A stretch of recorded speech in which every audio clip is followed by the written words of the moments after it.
হযরত নূহ আলাইহিস সালাম তার জীবন থেকে কিছু শুনিয়ে শিক্ষামূলক কিছু বলার চেষ্টা চালাচ্ছি। 25 জন নবীর নাম কোরআনে এসেছে, তার অন্যতম নবীর নাম হচ্ছে হযরত নূহ। এই নবীর নাম কি? নূহ আলাইহিস সালাম। একজন নবীর নাম আমরা আলোচনা করছি 25 জনের ভেতরে, একজনের নাম কি বললাম বলেন তো? নূহ। 950 বছর তিনি দুনিয়ায় দাওয়াতি কাজ করেছিলেন।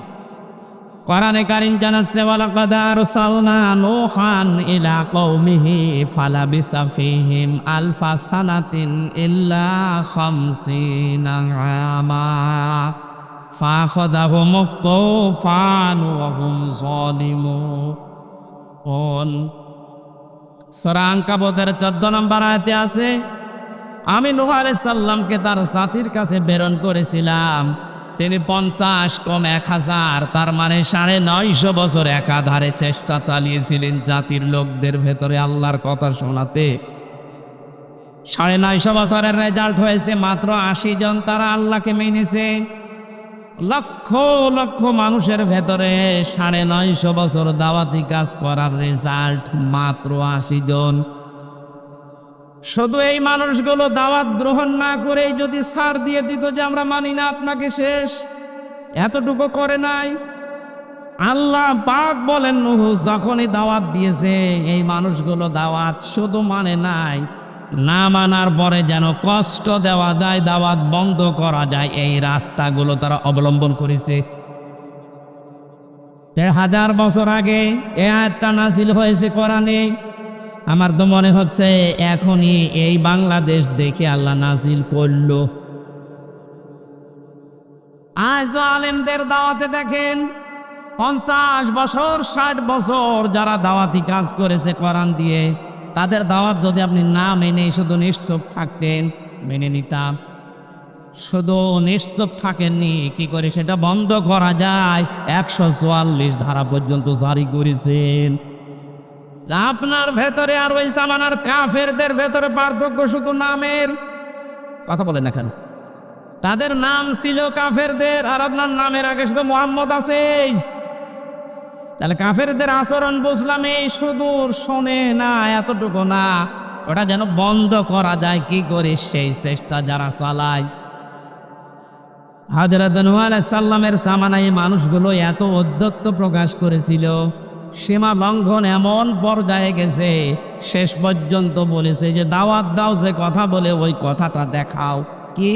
কিয়ামতের কথা বলো, কবরের কথা বলো, দেখাও তো দেখি কিয়ামত কেমন। এমনিতেই পাওয়ারফুল নবী হযরত নূহ 950 বছর একাধারে চেষ্টা চালাচ্ছেন, তারপরে যদি আবার এই কথা বলে মন মেজাজ কত খারাপ হয় বলেন। হযরত মুসা নূহ নবী শেষ পর্যন্ত সহ্য করতে আর না পেরে বরদোয়া দিয়েছিলেন, রাব্বি লা তাযার আলাল আরদি মিনাল কাফিরিনা দায়্যারা। হযরত নূহ বলেছিলেন, রব্বুল আলামিন এই কাফেরদের একটা আন্ডা বাচ্চা পর্যন্ত, এদের একটা ঘর বাড়ি পর্যন্ত জমিনে অবশিষ্ট না থাকে। আজ এবার আমি এই আয়াতটা আপনার সাথে আমার সাথে মেলানোর চেষ্টা চালাচ্ছি এই কারণে, নূহ আলাইহিস সালাম তিনি তার জাতির লোকদের থেকে যখন এই কথা শোনার পরে বরদোয়া দিয়ে ফেললেন, আল্লাহ পাক তখন জানালেন ওয়াহু খয়াইলা নূহিন আন্নাহু লা ইয়াকুমিনা মিন কওমিকা ইল্লা মান ক্বাদ আমান। আমি নূহর প্রতি ওহী করলাম, আমি ওহর প্রতি ওহী নাযিল করে এটা জানিয়ে দিলাম, নূহ মন খারাপ করার আর দরকার নেই, বরদোয়া দেওয়ার আর দরকার নেই। যে 80 জন ইসলাম গ্রহণ করেছে, আমাকে মেনে নিয়েছে, 80 জনের বাইরে আর কেউ ঈমান আনবে না। প্রশ্ন আসতে পারে, ঈমান নিয়ে আসার জন্যে, ঈমান গ্রহণ করার জন্যেই তো আল্লাহ নবীদেরকে পাঠান, আর আল্লাহ নিজে লাং শব্দ দিয়ে জানিয়ে দিলেন যে এরা আর ঈমান আনবে না। আল্লাহকে ঈমান না আনার পক্ষে লান শব্দ দিয়েছেন আল্লাহ এই কারণে, যারা আলেম আছে আমরা দেখেছি লাং ব্যবহার করা হয় মোজারের আগে, বাংলা অর্থ দাঁড়ায় কখনো হবে না, কখনো ঈমান আনবে না, লা ইউমিনা। নূহ আলাইহিস সালামকে আল্লাহ ওহী দেওয়ার পরে তার মনটা আরো খারাপ হয়ে গেল যে আমার 950 বছরের ফসল মাত্র 80 জন। এরপরে আল্লাহ জানিয়ে দিলেন আর একটা মানুষ ঈমান গ্রহণ করবে না। সুতরাং ফালা তাবতাইস, আপনি মন খারাপ করবেন না। বিমা কানু ইয়াফআলুন, ওরা যে কাজগুলো করে বেড়াচ্ছে। নূহ আলাইহিস সালাম এভাবে আছেন। আল্লাহ রাব্বুল আলামিন তার ওই যে বর দোয়ার কারণে তাকে এবার ওহী নাজিল করে সে একটা সুসংবাদ দিলেন। ওয়াসানাইল ফুলকা বিআয়ুনিনা ওয়া ওয়াহাইনা ওয়ালা তুখাতিবনি ফিল্লাযিনা যালামু। এটা কঠিন বাস্তবতা চলছে, আপনি একটু নিজের সাথে বাস্তব মিলান তো। 2 বছর 5 বছর 10 বছর, আমি 11 বছর এই ময়দানে কাজ করছি, তার ভেতরে তো 3 বছর চলে গেল। 8 বছর থেকে 9 বছর হবে। 8-9 বছরে আমি প্রায় 250-র উপরে মানুষ মুসলমান বানিয়েছি, তাই আমার এখনো মন ধরে না। আর তিনি নবী, 950 বছর, মাত্র 80 জন। এরপরে আল্লাহ বলছেন লাই হুকুমে না, আর কেউ মানবে না। আর অটোমেটিক মন খারাপ হয়ে যাওয়ার কথা না। আল্লাহ রাব্বুল আলামিন এবার তাকে জানালেন, নূহ এতদিন যা হয়েছে আমি তো দেখলাম, এক কাজ করো, তুমি আমার তত্ত্বাবধানে আমি আল্লাহর নির্দেশ মতো কিস্তি তৈরি করো, নৌকা তৈরি করো। হযরত নূহ আলাইহিস সালাম নৌকা বানিয়েছিলেন। আমি ঘটনা শোনাচ্ছি না, এখান থেকে কয়েকটা শিক্ষা নিয়ে আসবো। নূহ নবী নৌকা শুরু করলেন ওই জামানায়, যেই জামানায় চারিদিকে শুধু মরুভূমি, পাথর, পাহাড় আর বালি, পানির সংকট দেখা দিয়েছে। এমনিতেই হযরত নূহ যখন নৌকা আরম্ভ করলেন, জাতির যারা সবচাইতে বড় নেতা গোছের মানুষ, যারা ওই নৌকার পাশ দিয়ে যখন সকাল বিকাল যাওয়া আসা করে, এই মানুষগুলো তখন ঠাট্টা বিদ্রুপের ছলে নূহ আলাইহিস সালামকে তারা পাগল পর্যন্ত বলা আরম্ভ করেছিল। কোরআনে কারিমে আল্লাহর ঘটনা শোনাচ্ছেন একটা কারণে, একটু মেলাবেন। وَكُلَّمَا مَرَّ عَلَيْهِ مَلَأٌ مِّن قَوْمِهِ سَخِرُوا مِنْهُ قَالَ إِنْ تَسْخَرُوا مِنَّا فَإِنَّا نَسْخَرُ مِنكُمْ كَمَا تَسْخَرُونَ। বলেন আল্লাহু আকবার। অনুবাদ শোনার আগে আমি আল্লাহু আকবার বললাম কেন? হযরত নূহ আলাইহিস সালাম হাজার বছর আগে চারিদিকে মরুভূমি, পাহাড়, পাথর আর বালির ভেতরে যখন আল্লাহর নির্দেশ মতো তিনি নৌকা বানাচ্ছিলেন, ওই জামানার সবচাইতে বড় বড় যারা নেতা, যে মালাউন শব্দটা আল্লাহ এখানে দিয়েছেন, মালাউন মানে নেতা গোছের লোক, এই মানুষগুলো তারা ঠাট্টা বিদ্রুপ করা আরম্ভ করেছে। ডাক দিয়ে বলেছে, এখন পানির আকাল চলছে, পানির অভাব চলছে, আর এর ভেতরে তুমি নৌকা তৈরি করো। কিন্তু এই পরিকল্পনা যিনি দিয়েছেন তিনি কে? আরো জোরে বলেন কে? এই পৃথিবীর ময়দানে এবার আপনি মিলান 2024 সালের জুলাই এবং আগস্টের 5 তারিখের আগ পর্যন্ত এদেশে যারা জালেম ছিল, বড় বড় যারা নেতা ছিল, ছাত্রদের এই আন্দোলনকে তারা হাসি তামাশা ঠাট্টা বিদ্রুপ করে উড়িয়ে দিয়েছিল। একজন প্রভাবশালী মন্ত্রী আব্দুর রাজ্জাক ও বলেছিল, শাপলা চত্বরের কথা মনে নেই, 12টার পরে সব সাফ করে দিয়েছি। ও মনে করেছিল আবার ওই রকমই কিছু করবে। ওবায়দুল কাদের সাহেব বলেছিলেন, আমাদের এই আন্দোলনের জন্য ছাত্রলীগই যথেষ্ট। যা যা করেছিল কোরআনে কারীম আমার মনে হচ্ছে 1500 বছর আগে না, 5 তারিখে আল্লাহ নাজিল করেছেন, আওয়ালাম তাকুনু আকসামতুম মিন ক্বাবলু মালাকুম মিন সাওয়াল। আল্লাহ পাক বলেন, হে নবী ওদের দিকে লক্ষ্য করেন, ওরা কি কথা বলতো না যে আমাদের কোনো রয় নেই, ক্ষয় নেই, আমাদের টার্গেট 41 সাল? এ কথা বলতো না? আমাদের কোনো লয় নেই, ক্ষয় নেই, আমাদের কোনো শেষ নেই, এই মনে করে চালাচ্ছিল। কিন্তু হঠাৎ করে আমার আল্লাহ এমন পরিকল্পনা দিয়েছেন, হাত্তা ইদা ফারিহু বিমা উতু, ওরা যখন আনন্দে আছে ওদের ওই সমস্ত বিষয় নিয়ে কিছুই মনে করে না, পাত্তা দেয় না।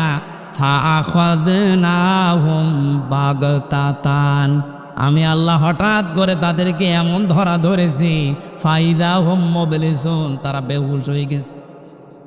এরা যে বেহুশ হয়েছে, এখন আদালতের দিকে একটু তাকালে, আপনি চেহারার দিকে তাকালে বুঝবেন।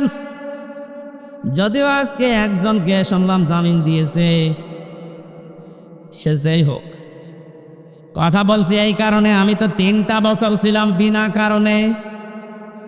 আমার কয়েকদিন আগে মামলা সব খারিজ হয়ে গেছে, আদালত কর্তৃক প্রমাণিত যে আমার কোনো দোষ নেই, আমি নির্দোষ। এটা জানার পরও কিন্তু এই আদালত আমাকে 3টা বছর আটক করে গেছে, জামিন দেয়নি। কথা বলেন না কেন?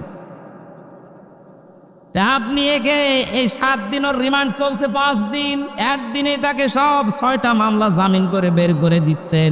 আপনি কি বোঝেন 5 তারিখের আগে এদের কথাবার্তারা কত উদ্ধত্তপূর্ণ ছিল? এদের ভিডিওগুলো এখন দেখলে দেখা যাচ্ছে জিন্দা মানুষকে এরা কপিয়ে মারার জন্য অস্ত্র নিয়ে ওপেন ঘুরছিল। আমি আজকে একটা দেখেছি, সিরাজগঞ্জ থেকে একবার যাচ্ছিলাম 13 সালে, শাপলা চত্বরের ঘটনার আগে। ড্রাইভারের পেছনে আসি বসে বাসের ভেতরে, মাঝখানে দেখলাম একটা কুকুর রাস্তায় পড়ে আছে মরিয়ে। ড্রাইভার কুকুরের ওপর দিয়ে না দিয়ে বাম দিয়ে চালিয়ে দিল, একটু গাড়িটা ঝেঁকি দিয়ে উঠিছে। ড্রাইভারকে বললাম, ভাই আপনি এরকম করলেন কেন? ড্রাইভার আমারে বলছে, হুজুর আপনি দেখেন না একটা মরা কুকুর পড়ে আছে। আমি বললাম, ও তো মরে গেছে, ওরে ডবল করে মারলেই কি আর না মারলেই কি? ড্রাইভার আমার দিকে ঘুরে বলছে, হুজুর আপনি কি আসলেই হুজুর? আপনি কেমন হুজুর? আপনি দেখছেন তো একটা মরা কুকুর পড়ে আছে, এরপর আমি ডবল করে চাকা তুলে দেবো, আমার বিবেক নেই? হ্যাঁ, এই কথাটা শোনার জন্য আমি ছিলাম। একটা মরা কুকুর পড়ে আছে, আপনি ডবল করে তারে মারেন না, আপনার বিবেকে বাধা দেয়। অথচ বাস্তবে আমরা এই দেশে 2006 সালের এই অক্টোবরের 28 তারিখে দেখেছি জীবিত মানুষকে পিটিয়ে মারার পর ড্যান্স দিয়েছে। আপনি ওদেরকে মানুষ বলতে পারেন? এই জালেমদের দোসর যারা ছিল সবগুলো কোলাঙ্গার মানুষ, এদের মানুষের তালিকায় নাম দেওয়া ঠিক না। যারা মানুষকে হত্যা করে শুধু শেষ করেনি, লাশের উপরে ড্যান্স দিয়েছে। আজকে আসার সময় একটা ভিডিও দেখছিলাম, একটা যুবক ছেলে হেঁটে যাচ্ছে, এই আন্দোলনের ছেলে, আর একজন সোনার ছেলে এত বড় একটা তরবারি নিয়ে একেবারে ডাইরেক্ট দিয়েছে তার শরীরের ওপরে কোপ। দৃশ্য দেখার পরে মনে করলাম, আল্লাহ এটা মানুষ কোনোদিন করতে পারে? আর এদেরকে আপনি জামিন দেবেন আর বাংলাদেশের জনগণ আপনাকে ছেড়ে দেবে? শহীদ আবু সাইদকে সন্ত্রাসী নামে আখ্যা দিয়েছিল লালমনিরহাটের এক ম্যাজিস্ট্রেট। পরে শুধু বরখাস্ত করলে হবে না, ওইটা জালেমদের দোসর। সিভিল সার্জনে চাকরি করে এরকম জালেমদের দোসর যারা আছে, মাথা উঁচু করলে যেন মাথা কেটে দেওয়া হয়। আমরা বিনা কারণে 3 বছর রাখতে পারেন, আর রিমান্ড চলছে, একদিনে জামিন দিয়ে দিচ্ছেন, তাও 6টা মামলা। আপনি কি আর কি পেয়েছেন? বলে ওর জামিন পাওয়ার অধিকার নেই। আমার অধিকার ছিল না? আমার মামলাটা এই যে কয়েকদিন আগে যখন ঢিসমিস করে দিল, দেখার পরে আদালত বলছে একটা মামলা হইল, কি দিয়ে বিচার করবো, যা ফেলে দিল, সব খালাস। মনে মনে আসছিল, আল্লাহ মনে হয় জিজ্ঞাসা করে যে আদালত 3টা বছর তো আপনার কাছে মামলা ছিল, তখন তো বলেননি যে কিছু নেই, কে দিয়ে বিচার করব? আটক রাখলেন 30 বার উঠেছিল মামলা আমার, আর এখন আপনি একবার উঠতেই সব জামিন দিয়ে দিচ্ছেন। মানে যে মানুষগুলো উদ্যত্ত প্রকাশ করেছিল, অহংকার করে আল্লাহকে পর্যন্ত চ্যালেঞ্জ দিয়েছিল, তারা যদি আজ আস্তে আস্তে এভাবে ছাড়া পায়, আপনি মানবতা দেখাচ্ছেন। কোরআনের আয়াতে আল্লাহ বলেন, ওয়ালা তুখাতিবনি ফিল্লাযিনা যালামু, হে নবী নূহ, ওরা যখন পানির ভেতরে হাবুডুবু খাবে, ওই জালেমদের করুণ অবস্থা দেখে যেন আপনি আবার আমার কাছে দোয়া করতে যাবেন না যে আল্লাহ ওদের মাফ করে দেন। এ নিষেধকার। আরো জোরে বলেন। 950 বছর ওরা কি করেছে আপনি দেখেননি? আমি 15.5 বছর তুলে ধরলাম, আপনি দেখেননি কত মানুষের বুক খালি করেছে। কিচ্ছু যদি না করে থাকে, শুধু আয়না ঘরের জন্য ওরা জাহান্নামে যাবে। চিন্তা করতে পারেন, 8 বছর 10 বছর একটা জীবিত মানুষ মাটির নিচে। আমি তো মাত্র 10 দিন ছিলাম, আর ওরা কাটিয়েছে ব্যারিস্টার আরমান আর আমার আজমি 8 বছর 10 বছর মাটির নিচে। মাত্র 3.5 হাত জায়গা, এদিকে 2.5 হাত, এদিকে 3.5 হাত। কোনো আলো বাতাস নেই, চোখ বান্ধা, পায়ের ভেতর দিয়ে হাত লাগিয়ে সামনে যে ব্যারিকেড দেওয়া আছে লোহার রড, ওর সাথে লিগে হাত লাগিয়ে দেয়। আমার সাথে মুফতি ফখরুল ইসলাম জেলখানায় ছিল, বলতো মাঝে মাঝে, হামজা ভাই জীবনে আল্লাহ পাক মাঝে মাঝে ওই বছরগুলোতে বলতাম, আল্লাহ তুমি আমাকে যদি একটু শোয়ার ব্যবস্থা করে দিতে। আপনি বলেন তো বাস্তবতা কোথায় নিয়ে গিয়েছে তারা? আমি পৃথিবীর ইতিহাসেও এরকম শাস্তি দেওয়ার কথা পড়িত নাই, শুনিও নাই, যে মানুষকে এইভাবে করে 8 বছর 10 বছর রাখা যায়। 3টা বছর জেলে থেকে আমার 14টা রোগ হয়ে গেছে। অথচ যেই লোকটা ব্যারিস্টার আরমান বের হওয়ার পরে সংবাদ সম্মেলন করে জানাচ্ছে এটা যে 24 সাল, উনি জানেই না কখন রাত হয়েছে কখন দিন হয়েছে, তার মনে নেই। খাবার যা দিত ছোলা পচা, এরপরে মাখানো খাবার মনে আছে কেউ মাখিয়ে রেখে গেছে, ওই খাবার পচা দুর্গন্ধ, খেলে খান না খেলে মরি যান। আমরা মাঝে মাঝে রিমান্ডে বলতো, হুজুর এই যে বিশাল নালা দেখতে পাচ্ছেন, এই নালা দিয়ে বহু মানুষকে কারেন্টের শর্ট দিয়ে আমরা এই পুকুরের ভেতরে ফেলেছি। এই কঠিন ভয়ঙ্কর দৃশ্যগুলো সামনে আসে, আপনি এরপরও জালেমদের পক্ষে সাফাই গান, যা পা ঘাবড়াবেন না। আপনি মানুষ, আপনি ঘাবড়ালে আমরা নরম হয়ে যাই। আর মাঝে মাঝে সাহস দিচ্ছে, আপনি চট করে ঢুকে পড়ে আসেন। আপনি চট করে ঢোকা দরকার নেই, এই দেশের জনগণ আপনাকে নিয়ে আসবে। যা করেছেন এই 15.5 বছরে, ওই 6 সালের 28 অক্টোবর থেকে শুরু করে 24-এর 5 আগস্ট পর্যন্ত প্রত্যেকটা হত্যার হুকুমদাতা হিসাবে আপনার বিচার করা দরকার। আয়াতের শেষের শব্দ ছিল ওয়ালা তুখাতিবনি ফিল্লাযিনা যালামু ইন্নাহুম মুগরাকুন। হে নবী নূহ, ওরা যখন পানিতে ডুবে মরবে তখন ওদের পক্ষে আপনি আমার কাছে সাফাই গাবেন না, আমার কাছে মাপ চাবেন না। 15.5 বছর পরে ওদের এখন যে দৃশ্য, ইঁদুরের গর্ত পাচ্ছেন না, বের হলেই মুখ বের করলে ধারা খাচ্ছে হাজার হাজার কোটি টাকা নিয়ে। যত অপরাধ করে যে অপরাধের শাস্তিগুলো এখন দেওয়ার সময় এসে গেছে। কথা বল, এই সমস্ত জেল জরিমানা, এদের ওই রিমান্ডে কষ্ট দেওয়া দেখে যদি কারো মায়া লাগে, কোরআনের এই আয়াত কেটে বাদ দিয়ে দিন। আল্লাহ বলছেন ওই জালেমদের দুরবস্থা দেখে যেন হে নবী আপনার মায়া না লাগে, আমার কাছে আবার কিছু বলতে যাবেন না। সুতরাং আমরাও এখন এই 15.5 বছরের যে শোধ পাচ্ছি, এই যে শব্দ ছিল ক্বালা ইন তাসখারু মিন্না ফাইন্না নাসখারু মিনকুম কামা তাসখারু। হযরত নূহ আলাইহিস সালাম বলেছিলেন, তোমরা যা করছো আমার সাথে হাসি ঠাট্টা, সময় কিন্তু আমারও আসবে, আমিও কিন্তু ওই রকম হাসি ঠাট্টা করব। সে সময় এসে যায়নি। সুতরাং এখন কোনো মায়া দেখানো নেই। অনেকে টাকা পয়সা খেয়ে তাদেরকে দলে ভিড়াচ্ছেন। জালেমদের কোনো দল নেই, জালেমদের কোনো মত নেই। একটাই পরিচয়, ওরা আল্লাহর মামলার আসামি।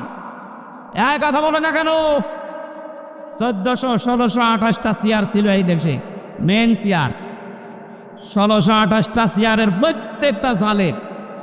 এই জালেমদের পক্ষে আজ অনেকে দেখছি সাফাই গাচ্ছে, বলছে এখান থেকে বদলি করে অমুক জেলায় দিয়ে দাও। কিনো, আমি একটা মানুষ, আমাকে এখান থেকে বদলি করে কুষ্টিয়ায় দিলে মানুষ পাল্টাবে? যে জালেম সে জালেমই তো থাকবে। সুতরাং আমরা জালেমদের এই বদলি চাই না, ওদেরকে অপসারণ চাই, চেয়ার থেকে জীবনের মতো নামিয়ে দিই। কোনো জালেমের দরকার নেই। বৈষম্য বিরোধী ছাত্র আন্দোলনে যারা জীবন দিয়েছে, ওদের উদ্দেশ্যে যে 9টা সামনে দেখেন সংস্কার চেয়েছিল, ওরা বৈষম্য বিরোধী, বৈষম্য দূর করার জন্য ওরা চেষ্টা চালিয়েছিল। সুতরাং যারা 15.5 বছরে বৈষম্যের শিকার হয়ে ফার্স্ট ক্লাস পড়ার পরেও তারা চাকরি পায়নি, এক কথা বলে না কেন? শুধু কোটা কোটা কোটায় সব খেয়েছে। এই মেধাবীদেরকে এখন এই চেয়ারগুলোতে বসা, এ দাবির পক্ষে আপনারা এ দাবির পক্ষে আমরা শুধু না, কোরআন এ দাবির পক্ষে। যারা এতদিন অবহেলিত ছিল এই মানুষগুলোকে তাদের আসল জায়গায় ফিরিয়ে দেন। আমরা চাচ্ছি সংস্কার যখন আরম্ভ হয়েছে, ডক্টর মোহাম্মদ ইউনূস অলরেডি 100 জনের 65 জন প্রায় পাল্টিয়ে ফেলেছে। এই কথা বলেন না কেন? 100 জনের প্রায় 65 জন পাল্টিয়ে ফেলেছে, এখনো 35টা আছে। আমরা চাই এগুলো ইমিডিয়েটলি পাল্টা। কোনো সালেমের চেয়ারে বসার অধিকার নেই, কারণ ওরা চেয়ারের জন্য অবৈধ। আরো জোরে বলেন ঠিক কিনা? এই অবৈধ মানুষগুলো যতদিন থাকবে, ওরা ততদিন পর্যন্ত দেশের জনগণ ইসলাম রাসূল আল্লাহর বিপক্ষে অবস্থান নেবে। গতকালকে বুয়েটের এক শিক্ষক আল আমিন সিদ্দিক এই কোলাঙ্গার বলেছে নবীজির জীবনী বুয়েটে আলোচনা করা চলবে না। 96 নবীর উম্মত আমরা এখানে বাস করি, নামাজ পড়ি না পড়ি সেটা যে বাদ দিলাম, কিন্তু নবীর উম্মত আমরা, নবীর জীবনী চলবে না ওরকম বুয়েটে দেশে দরকার নেই। মুসলমানের নবীর উম্মতের টাকা দিয়ে বুয়েট চলবে আর সেখানে নবীর জীবনী শোনানো যাবে না? কি হয়েছে কি? বুয়েট কি ঢাকা বিশ্ববিদ্যালয়ের চাইতে উপরে হয়ে গেছে? ঢাকা বিশ্ববিদ্যালয়ে যদি নবীর সিরাত অনুষ্ঠান হতে পারে, বাংলাদেশে আর কোন জায়গা বাকি থাকতে পারে বলেন তো?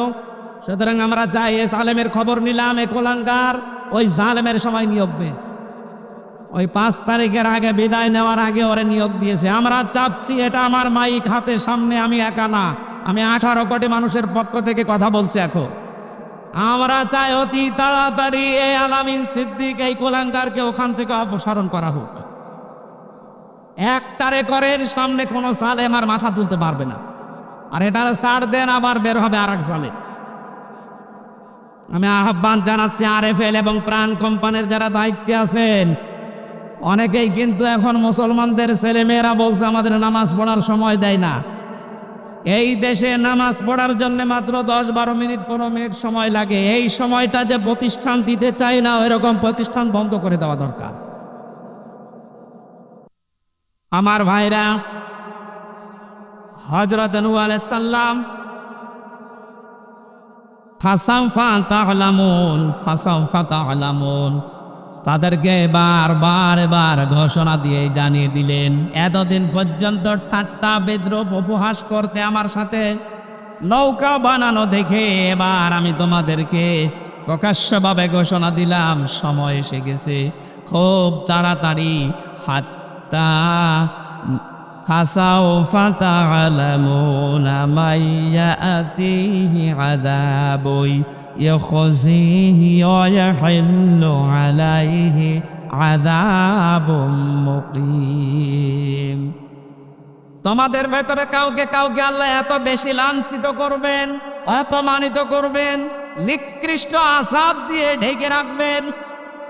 আগস্টের 5 তারিখের পর থেকে 2 মাস 3 দিনে আমার অনেক কিছু দেখা শেষ হয়ে গেছে। তার অন্যতম হচ্ছে এই কালামানিক আলেমদের বিরুদ্ধে যত অবস্থান নিয়েছিল, বিশেষ করে কোরআনের পাখির বিরুদ্ধে। মাওলানা দেলাওয়ার হোসেন সাইদিকে ওনাকে ফাঁসি দিতে পেরে জীবনের সবচাইতে বড় কাজ করেছে। আল্লাহকে এত বেশি অপমান করেছে এই দেশে, কলার পাতাও শুইয়েছে, বিসি গেছে উড়ে। ওর এখন অবস্থা জেলখানায়, যা বাঁচতেও পারে মরতেও পারে, ওরকম শয়তান বেশি থাকার দরকার নেই। ওগুলো সমাজের জন্য, মুসলিম দেশের জন্য ক্যান্সার।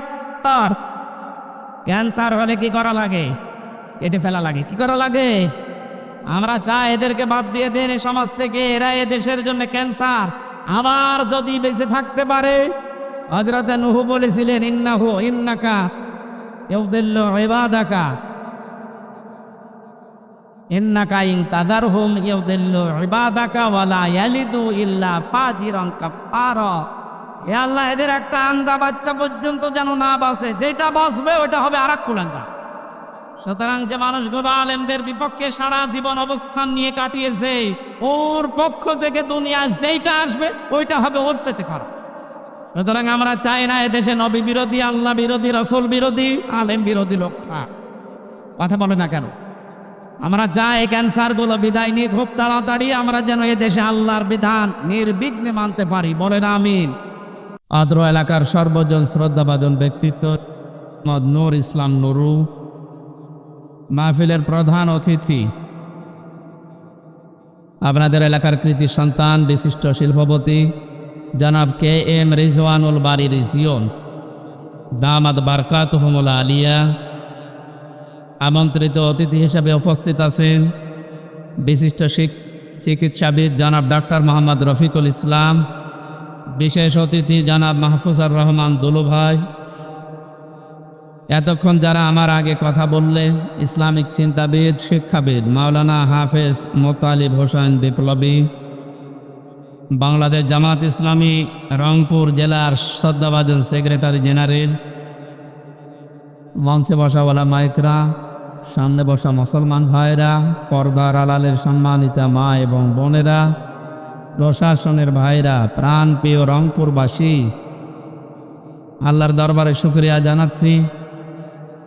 2024 সালের 5 আগস্টের পরে মনে হচ্ছে দেশকে আল্লাহ ইসলামের জন্য উর্বর করে দিয়েছেন।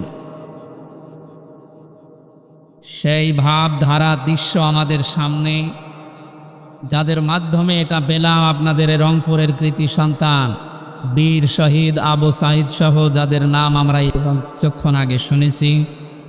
জান্নাতের সচ্চ মাকাম আল্লাহ তাদেরকে যেন দান করে।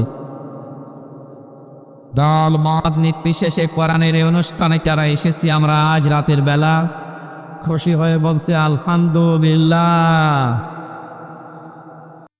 দরুদ আর সালাম পড়ছে আমাদের নবী মুহাম্মদুর রাসূলুল্লাহ সাল্লাল্লাহু আলাইহি ওয়াসাল্লামের প্রতি, যাকে নিয়ে ষড়যন্ত্র হচ্ছে আজ বিশেষ করে আমাদের এই পাশের প্রতিবেশী দেশে।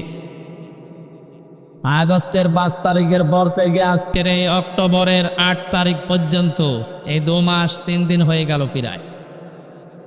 এতদিন পর্যন্ত তো নবী মুহাম্মদুর রাসূলুল্লাহ এবং তার জামাই হযরতে আলী রাদিয়াল্লাহু তাআলা আনহুকে নিয়ে তেমন কিছু বলেননি। হঠাৎ এখন 2 দিন পরে আপনাদের বিশ্বের ভেতরে যে অন্যতম অনুষ্ঠান বলেন আপনারা নিজেরাই, এই অনুষ্ঠান আর কয়েকদিন পরেই শুরু হবে নাকি? এই অনুষ্ঠানের আগে হঠাৎ করে আমাদের কলিজার টুকরা নবী মুহাম্মদুর রাসূলুল্লাহকে গালি দেওয়া, তার কার্টুন ছাপানো, ব্যঙ্গাত্মক করা, অপমান করা, এ বুদ্ধি আপনাদেরকে দিল? আমরা যা কালকে রাত 12:30টার সময় একটা গোপন সংবাদ এসেছে এই দেশে, কলকাতা থেকে এক সাংবাদিক উনি মুখ ফসকে বলে ফেলেছে আমাদের এখন যে উৎসব সামনে আসতেছে শারদীয় দুর্গা পূজা, এইটাকে তারা পুঁজি করে মুসলমানদের নবীকে গালি দিয়ে মুসলমানদের কষ্টের ভেতরে ফেলে এদেরকে যেন চরমপন্থা অবলম্বন করাতে বাধ্য করে। এই দৃশ্য দেখে বাংলাদেশে হয়তো 4 ভাগ হিন্দু ভাইরা আছেন, তাদের বাড়িঘর মন্দির এগুলোই মুসলমানেরা রাগ সাল সহ্য করতে না পেরে আক্রমণ করবে। আর এটা বিশ্বের মিডিয়া দিয়ে মডল যারা আছে, লা তাজিদান্না আশাদ্দান নাসি আদাওয়াতাল লিল্লাযিনা আমানুল ইয়াহুদা ওয়াল্লাযিনা আশরাকু। আল্লাহ বলেন, হে নবী, মুসলমানদের জন্য জঘন্যতম শত্রু হিসাবে কাজ করবে দুনিয়ায় 2টা জাতি, একটা ইহুদি আর একটা মুশরিক।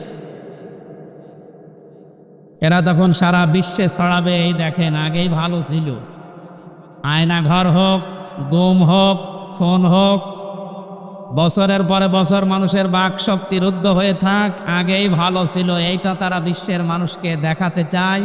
আবার এই জালেমকে এই দেশে নিয়ে আসার পায় তারা করতে চায়। আমরা অত পাগল না, কথা বলেন না কেন? আমরা বুঝে সুরে পা ফেলবো, চিন্তা ভাবনা করি। ওয়ালা তাসুব্বুল্লাযীনা ইয়াদউনা মিন দুনিল্লাহ। আল্লাহ তাআলা বলেন, হে নবী, আমি আল্লাহ বাদে ওরা যাদেরকে ডাকে ওদের এই দেবতাদেরকে আপনি গালি দেবেন না। সুবহানাল্লাহ বলতে পারেন নাই?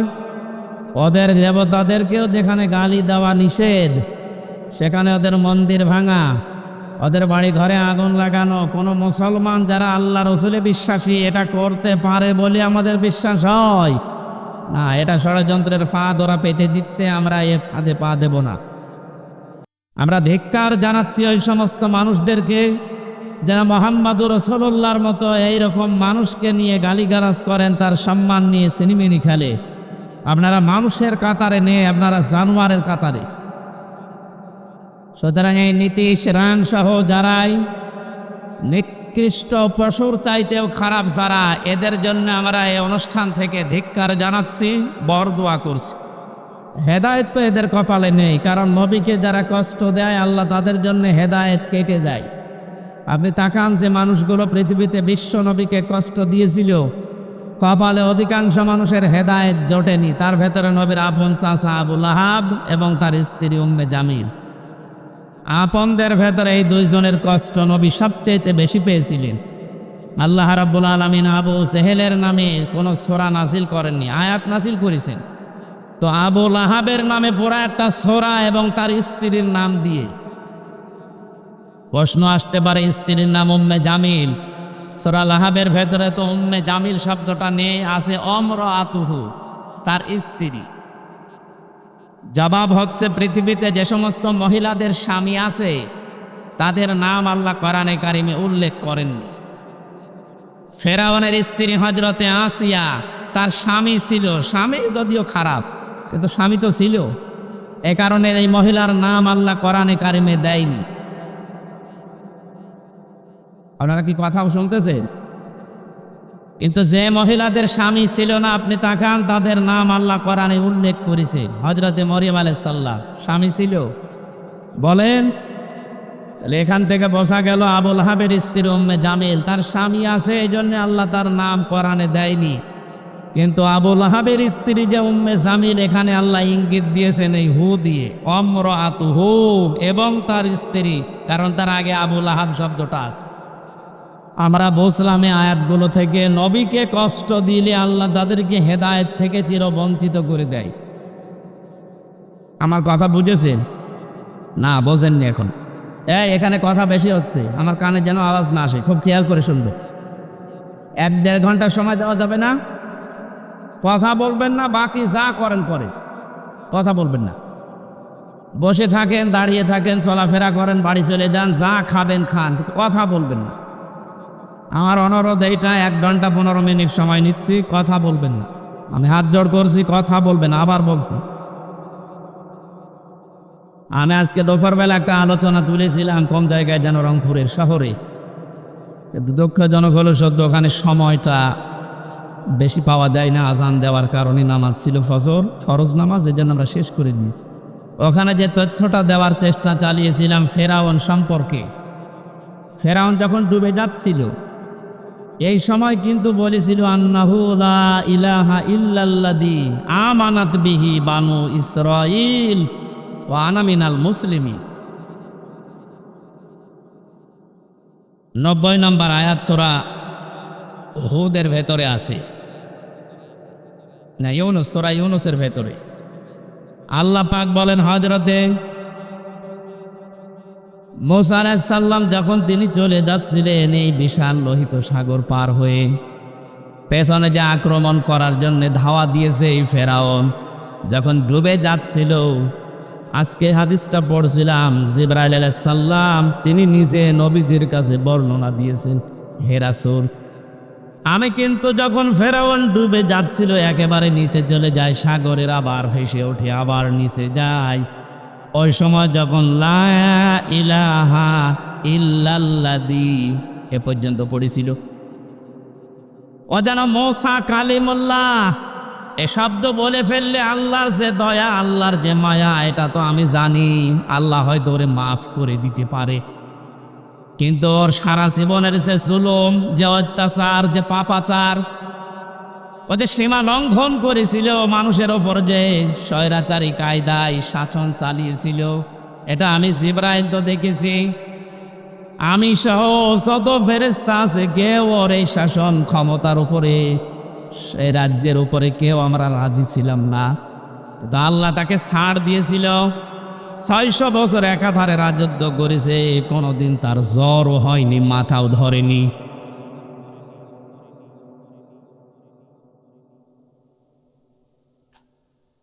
আমি শুধু বারবার চান্সে থাকতাম কখন এই লোকটা সম্পর্কে কিছু করা যায়। তা আল্লাহ যেহেতু ছাড় দিয়েছে, আমার তো কিছু করার ছিল না। এখনো যেহেতু সাগরের নিচে যে কালেমাটা প্রায় পড়ে ফেলেছে, আল্লাহ ওকে মাফ করে দিত। আপনি লক্ষ্য করেন, আন্নাহু লা ইলাহা ইল্লাল্লাহ বলতে পারে নাই। ও বলবে, জিবরাইল বলে আমি ওর মুখের ভেতরে কাদা দিয়ে পা দিয়ে আস্তে আস্তে করে বন্ধ করতে লাগলাম, ও যেন কালেমা পড়তে না পারে। কালেমা পড়ে ফেললে যদি আবার স্বীকৃতি দিয়ে ফেলে, আল্লাহ মাফও করে দিতে পারে। কারণ আল্লাহর দয়া মায়া সম্পর্কে তো আমি জানি, আমি তো তার কাছে সবচাইতে নিকটবর্তী ফেরেশতা। এখানে আমি তাফসীরের ভেতরে কয়েকটা জবাব পেয়েছি। এক নাম্বার জবাব হচ্ছে, আপনারা শুনতেছেন? এক নাম্বার জবাব হচ্ছে, ও যদি লা ইলাহা ইল্লাল্লাহ পর্যন্ত বলে ফেলতো, ও কিন্তু স্বীকৃতি দেওয়ার সময় শুধু আল্লাহর একাত্মবাদের দিয়েছে, কিন্তু রেসালাতের ঘোষণা ও দেয়নি। সূরা ইউনূসের 90 নাম্বার আয়াতটা বাড়িতে একটু দেখবেন, আপনি হেদায়েত পাওয়ার জন্য এই শব্দটাই যথেষ্ট। এখানে ওই চরিত্রের মানুষ অনেক আছে, আমি এই জন্য আয়াতটা আনলাম। ও বলেছে, আন্নাহু লা ইলাহা ইল্লাল্লাযী আমানাত বিহি বানু ইসরাঈল ওয়া আনা মিনাল মুসলিমিন। আমি তো ঈমান আনলাম ওই আল্লাহর উপরে যার উপরে বনি ইসরাঈলরা ঈমান এনেছে। আমি তো মুসলমানের পরও ফেরেশতা আমারে বারবার পানির ভেতরে চুবাই কেন? জবাব হচ্ছে, ও কিন্তু রেসালাতের ঘোষণাটা দেয়নি, ও শুধু আল্লাহর ঘোষণা দিয়েছে। আল্লাহ পাক যাকে নবী করে রসুল করে ওই জামানায় পাঠিয়েছিলেন, প্রেরিত পুরুষ করে, তিনি হযরতে মূসা।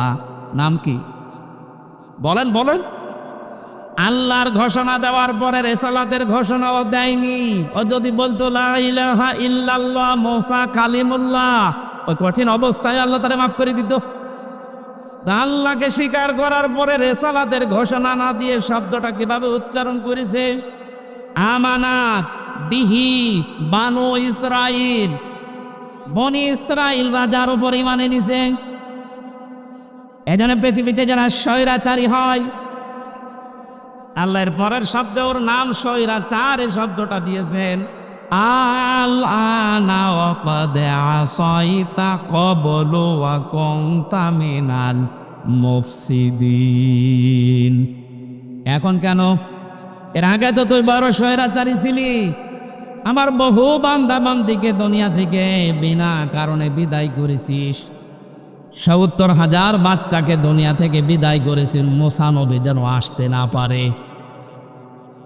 কারণ যারা স্বৈরাচার হয় তারা আল্লাহর গুণগান, আল্লাহর কথা দু এক সময় যদি বলেও, তার প্রেরিত পুরুষ ওই জামানায় যারা থাকে, ওই রসুলকে, নায়েবে রসুলকে তারা মেনে নিতে পারে না। হাজার হাজার বছর আগে ফেরাউন যেটা করেছিল, আজ এই 2024 সালের দিকে তাকিয়ে দেখতে পাচ্ছি অনেক মানুষ আল্লাহর কথা মানতে গিয়ে নামাজ পড়ে, রোজা করে, হজ করতে যায়, যাকাতও দেয়, কিন্তু তার প্রেরিত পুরুষ এই জামানায় তার প্রেরিত পুরুষ কিয়ামত পর্যন্ত যিনি, তিনি মুহাম্মাদুর রাসূলুল্লাহ। কথা বলেন না কেন? আল্লাহর কথা মানতে গিয়ে দেখবেন মাঝে মাঝে নামাজে যায়, রোজাও করে, লক্ষ টাকা খরচ করে হজও করে আসে, কিন্তু আল্লাহর প্রেরিত পুরুষ এই শেষ জামানায় যিনি, মুহাম্মাদুর রাসূলুল্লাহর আদর্শ গ্রহণ করতে লোকটা ফেরাউনের মতো রাজি না। ফেরাউন যেমন ওই জামানার প্রেরিত পুরুষ মূসা নবীকে মানে নাই, এজন্য মূসা কালিমুল্লাহ শব্দটাও বলে নাই। এজন্য আল্লাহ তাকে হেদায়েত দেয়নি, ধ্বংস করে দিয়েছে। শুধু ধ্বংস না, ফালিয়াও মানুনাজ্জিকা বিবাদানিকা লিতাকুনা লিমান খালফাকা আয়া। তোকে আমি আজকে সটকে দিয়ে রাখলাম, কিয়ামত পর্যন্ত ধরে আমি তামাম দুনিয়ায় যারা আসবে তাদের জন্য নিদর্শন বানিয়ে রাখলাম। এখান থেকে শুধু শোনার জন্য শোনা, বলার জন্য বলা না। শিক্ষা হচ্ছে, আজ যারা আল্লাহর কথা দু একটা মেনে নিচ্ছেন, কিন্তু আল্লাহ যাকে প্রেরিত পুরুষ করে পাঠালেন আমাদের মাঝে, তার আদর্শ মানতে গেলে শুধু রাজনীতির গন্ধ খোঁজেন, আল্লাহর কসম আপনিও ফেরাউনের মতো মরবেন। এবার একটা উদাহরণ দিচ্ছি, একটু মিলান তো। এখানে যারা আছে বসা পায়খানায় যাওয়া লাগে না লাগে না? হ্যাঁ কথা বলেন। নবীজি বলেন বাম পা দিয়ে প্রবেশ করে কেউ যদি বলে আল্লাহুম্মা ইন্নী আউযু বিকা মিনাল খুবুসি ওয়াল খাবাইস, এ আল্লাহ আমি তোমার কাছে আশ্রয় চাচ্ছি, একে দুষ্টু জিন পরি যারা আছে নারী হোক আর পুরুষ হোক এরা যেন আমার লজ্জা স্থান দেখতে না পারে। কারণ শয়তানের যে 9টা টার্গেট দুনিয়াতে, তার 1 নাম্বার টার্গেট হচ্ছে উলঙ্গপনা, যৌনতা ছড়ানো।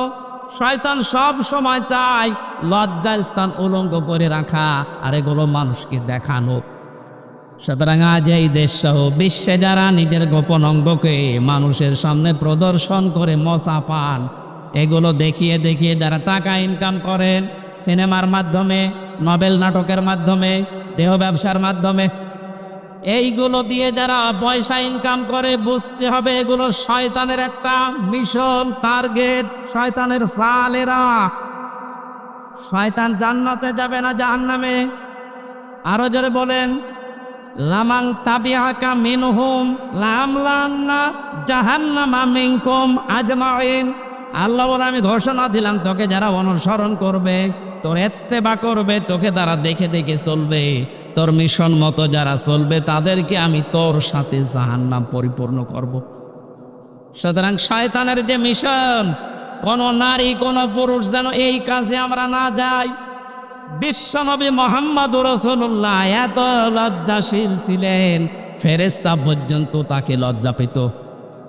আর আমরা তার উম্মত হয়ে আজ নিজেদের যত কিছু আছে দেখানো যায়, যা যায় না সব আরো উন্মুক্ত করার চেষ্টায় আছে।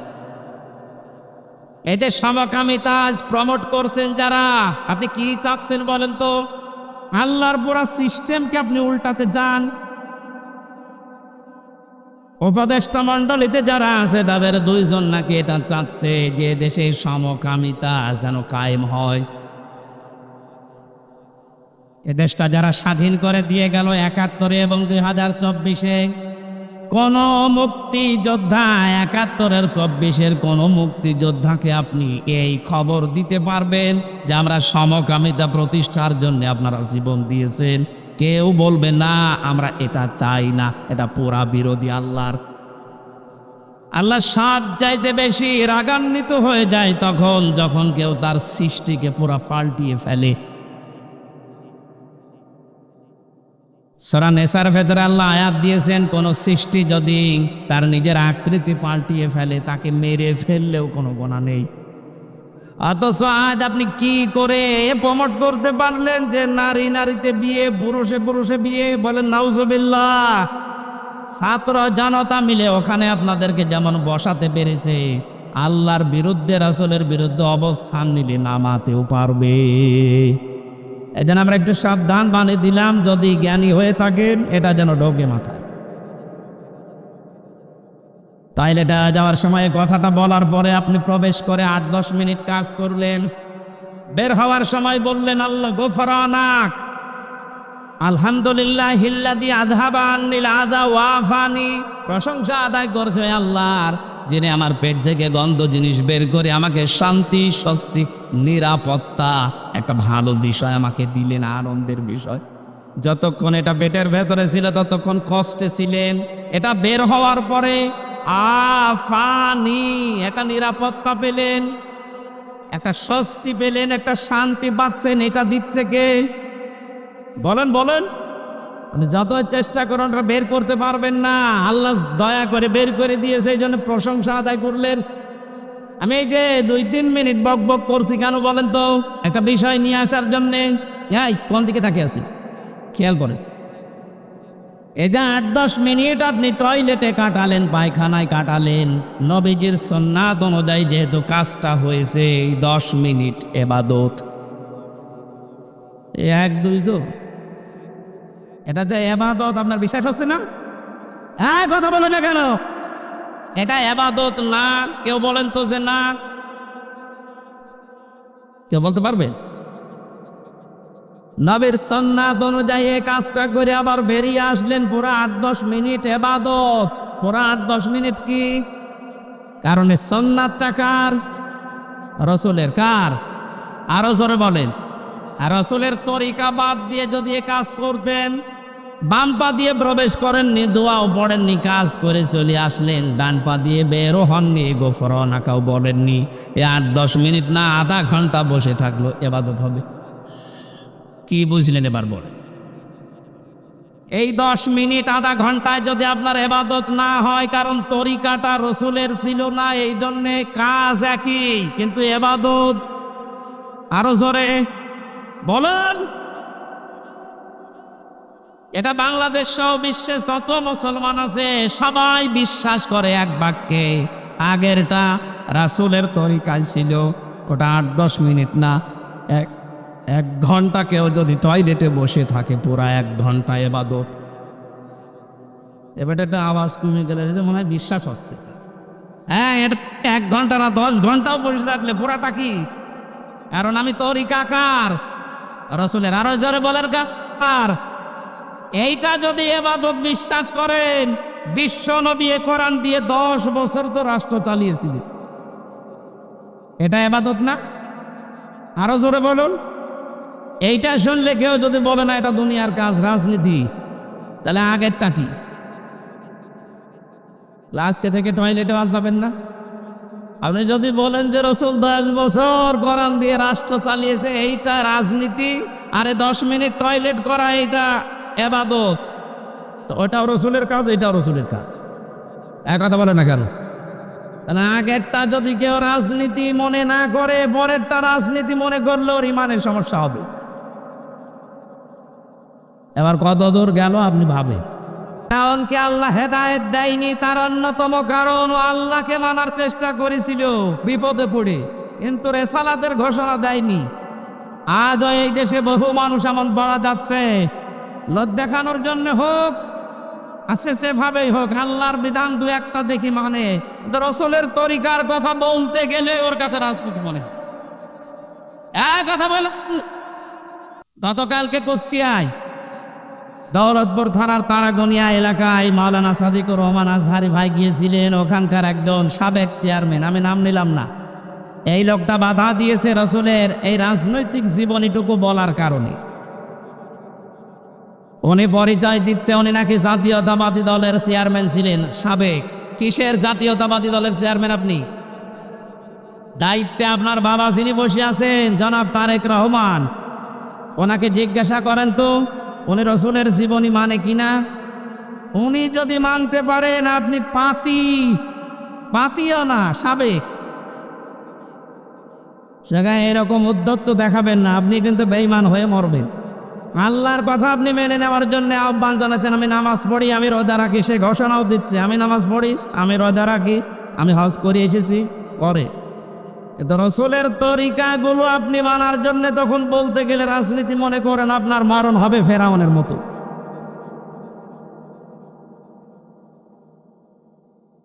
ওই লোকটাকে ক্ষমা চাওয়ার জন্য বলছি, যদি না চায়, ওই লোকটা যদি মারা যায় কুষ্টিয়ার মানুষের জন্যে, কুষ্টিয়ার জেলা বিএনপির যিনি এখন সভাপতি বড় ভাই কুতুবউদ্দিন এবং সেক্রেটারি ইঞ্জিনিয়ার জাকির ভাইকে বলবো ইমিডিয়েটলি ওকে দল থেকে বহিষ্কার করে দিন। এই ক্যান্সার বিএনপিতে রাখার দরকার নেই। এই সমস্ত ক্যান্সারগুলো এই 15.5 বছর ছিল এই জালেমদের দোসর, এই কারণে আলেমদের মাইক কেড়ে নিয়েছে। সেইটার বিরুদ্ধেই তো আবু সাইদ জীবন দিয়েছে। কথা বলো। আবার যদি এরকম কোন সালেম সামনে আসে, এরকম আবু সাইদ আবার জীবন দেওয়ার জন্য রেডি হয়ে যাবেন। কোন জালেমকে আমরা দেখতে চাই না। কোরআন আর নবীজি যদি এ দেশে না থাকে, এই দেশও থাকবে না। কোন কারণে দেশ রাখা লাগবে? ওয়ালিল্লাহি মা ফিস সামাওয়াতি ওয়া মা ফিল আরদি, আসমান আর জমিনের একচ্ছত্র মালিকানা আল্লাহ। তার কথাই যদি আপনি বলতে দিতে না চান, সহ্য করতে না পারেন, যেখানে এরকম জায়গা নেই সেখানে যা। কোন জায়গা সেটা? না কিসে পারো? ইয়া মাশারাল জিন্নি ওয়াল ইনসি ইন ইসতাতাতুম আন তানফুযু মিন আকতারিস সামাওয়াতি ওয়াল আরদ ফানফুযু লা তানফুযুনা ইল্লা বিসুলতান। আল্লাহ বলেন, হে পৃথিবীর জিন আর মানুষেরা, আমার বিধান যদি ভালো না লাগে, আমার আসমানের নিচ থেকে জমিনের উপর থেকে বেরিয়ে যা। কোথায় যাবি? কোনো জায়গা নেই। যেখানে যাবে ওইটা কার? সুতরাং আপনার মতো মানুষের জমিনের ওপরে আসমানের নিচে, আর আমরা রাখবো না, দিয়ে দেব মাটির নিচে। আশা করছি এটা দিয়ে সারা পৃথিবীর যত জালেম আছে, বিশেষ করে বাংলাদেশে কোনো জালেম যেন আলেমদের সাথে, নবীর ওয়ারিসদের সাথে বিয়াদবি করার সাহস না দেখায়। এরপরেও যদি দেখান, আমি ঘোষণা দিয়ে দিলাম, জায়গায় উত্তম মাধ্যম দিয়ে দু একটা জিনিস ভেঙে দেবেন। যান, কালামানিকের যেমন বিচি উড়ে গেছে, ওরও দু একটা বিচি ফেলে দেবেন, ও যেন সংসার করতে না পারে। এমনি বাকি জালেমগুলো ঠিক হয়ে যাবে। আমার কথার অর্থ যদি না বোঝেন, আমি আবার রিপিট করছি, আল্লাহকে মানি, আল্লাহর বিধান আপনি মানেন, কিন্তু রাসূলুল্লাহর 63 বছর আপনি রাজনীতি মনে করে এড়িয়ে চলতে চান, আপনার মরণ হবে ফেরাউনের মতো। আমার শেষ। এবার আমরা তেলাওয়াতকৃত আয়াতে যাচ্ছি। যারা গালি দিয়েছিলেন ভারতে, তাদেরকে শুনলাম গ্রেপ্তার করেছে। শুধু গ্রেপ্তার না, বাংলাদেশে যদি এরকম কিছু করে কেউ, আমরা সরাসরি তার ফাঁসি চাই। এখানে কোনো কম্প্রোমাইজ নেই, কোনো ছাড় নেই। রাসূলুল্লাহকে গালি দিলে, অপমান করলে একই ফতোয়া, ওকে মেরে ফেলা রাখবে। এটার পক্ষে আপনারা নেই।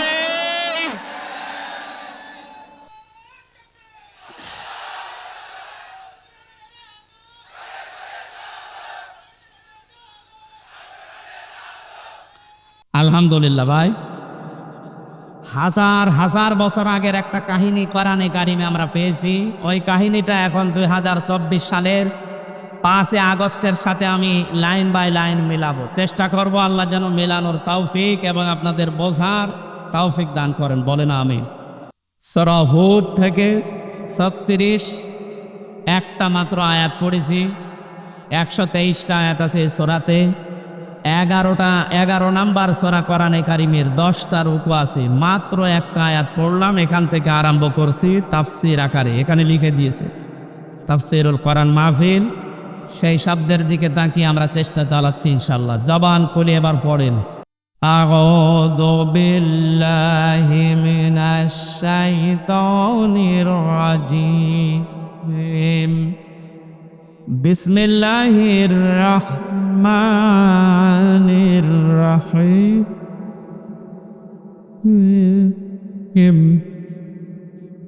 উহিয়া ইলা নূহিন আন্নাহু লা ইউমিনু মিন কওমিকা ইল্লা মান قد آمن فلا تبتئس بما كانوا يفعلون।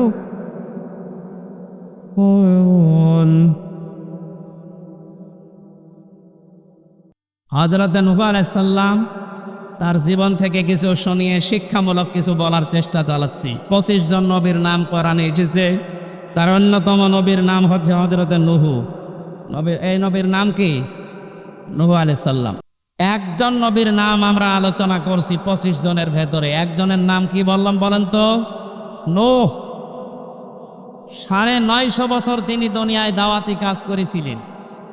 কোরআনে কারীম জানাচ্ছে, ওয়ালাকাদ আরসালনা নূহান ইলা কওমিহি ফালাবিসা ফীহিম আলফা সানাতিন ইল্লা 50 আমা ফাআখাযাহুমুত তুফানু ওয়া হুম যালিমুন। সূরা আনকাবুতের 14 নম্বর আয়াতে আছে, আমি নূহ আলাইহিস সালামকে তার জাতির কাছে প্রেরণ করেছিলাম। তিনি 50 কম 1000, তার মানে 950 বছর একাধারে চেষ্টা চালিয়েছিলেন জাতির লোকদের ভেতরে আল্লাহর কথা শোনাতে। 950 বছরের রেজাল্ট হয়েছে মাত্র 80 জন, তারা আল্লাহকে মেনেছে। লক্ষ লক্ষ মানুষের ভেতরে 950 বছর দাওয়াতি কাজ করার রেজাল্ট মাত্র 80 জন। শুধু এই মানুষগুলো দাওয়াত গ্রহণ না করেই যদি ছাড় দিয়ে দিত যে আমরা মানি না আপনাকে, শেষ, এতটুকু করে নাই। আল্লাহ পাক বলেন, নূহ যখনই দাওয়াত দিয়েছে, এই মানুষগুলো দাওয়াত শুধু মানে নাই, না মানার পরে যেন কষ্ট দেওয়া যায়, দাওয়াত বন্ধ করা যায়, এই রাস্তাগুলো তারা অবলম্বন করেছে। 1000 বছর আগে এই আয়াতটা নাযিল হয়েছে কোরআনে।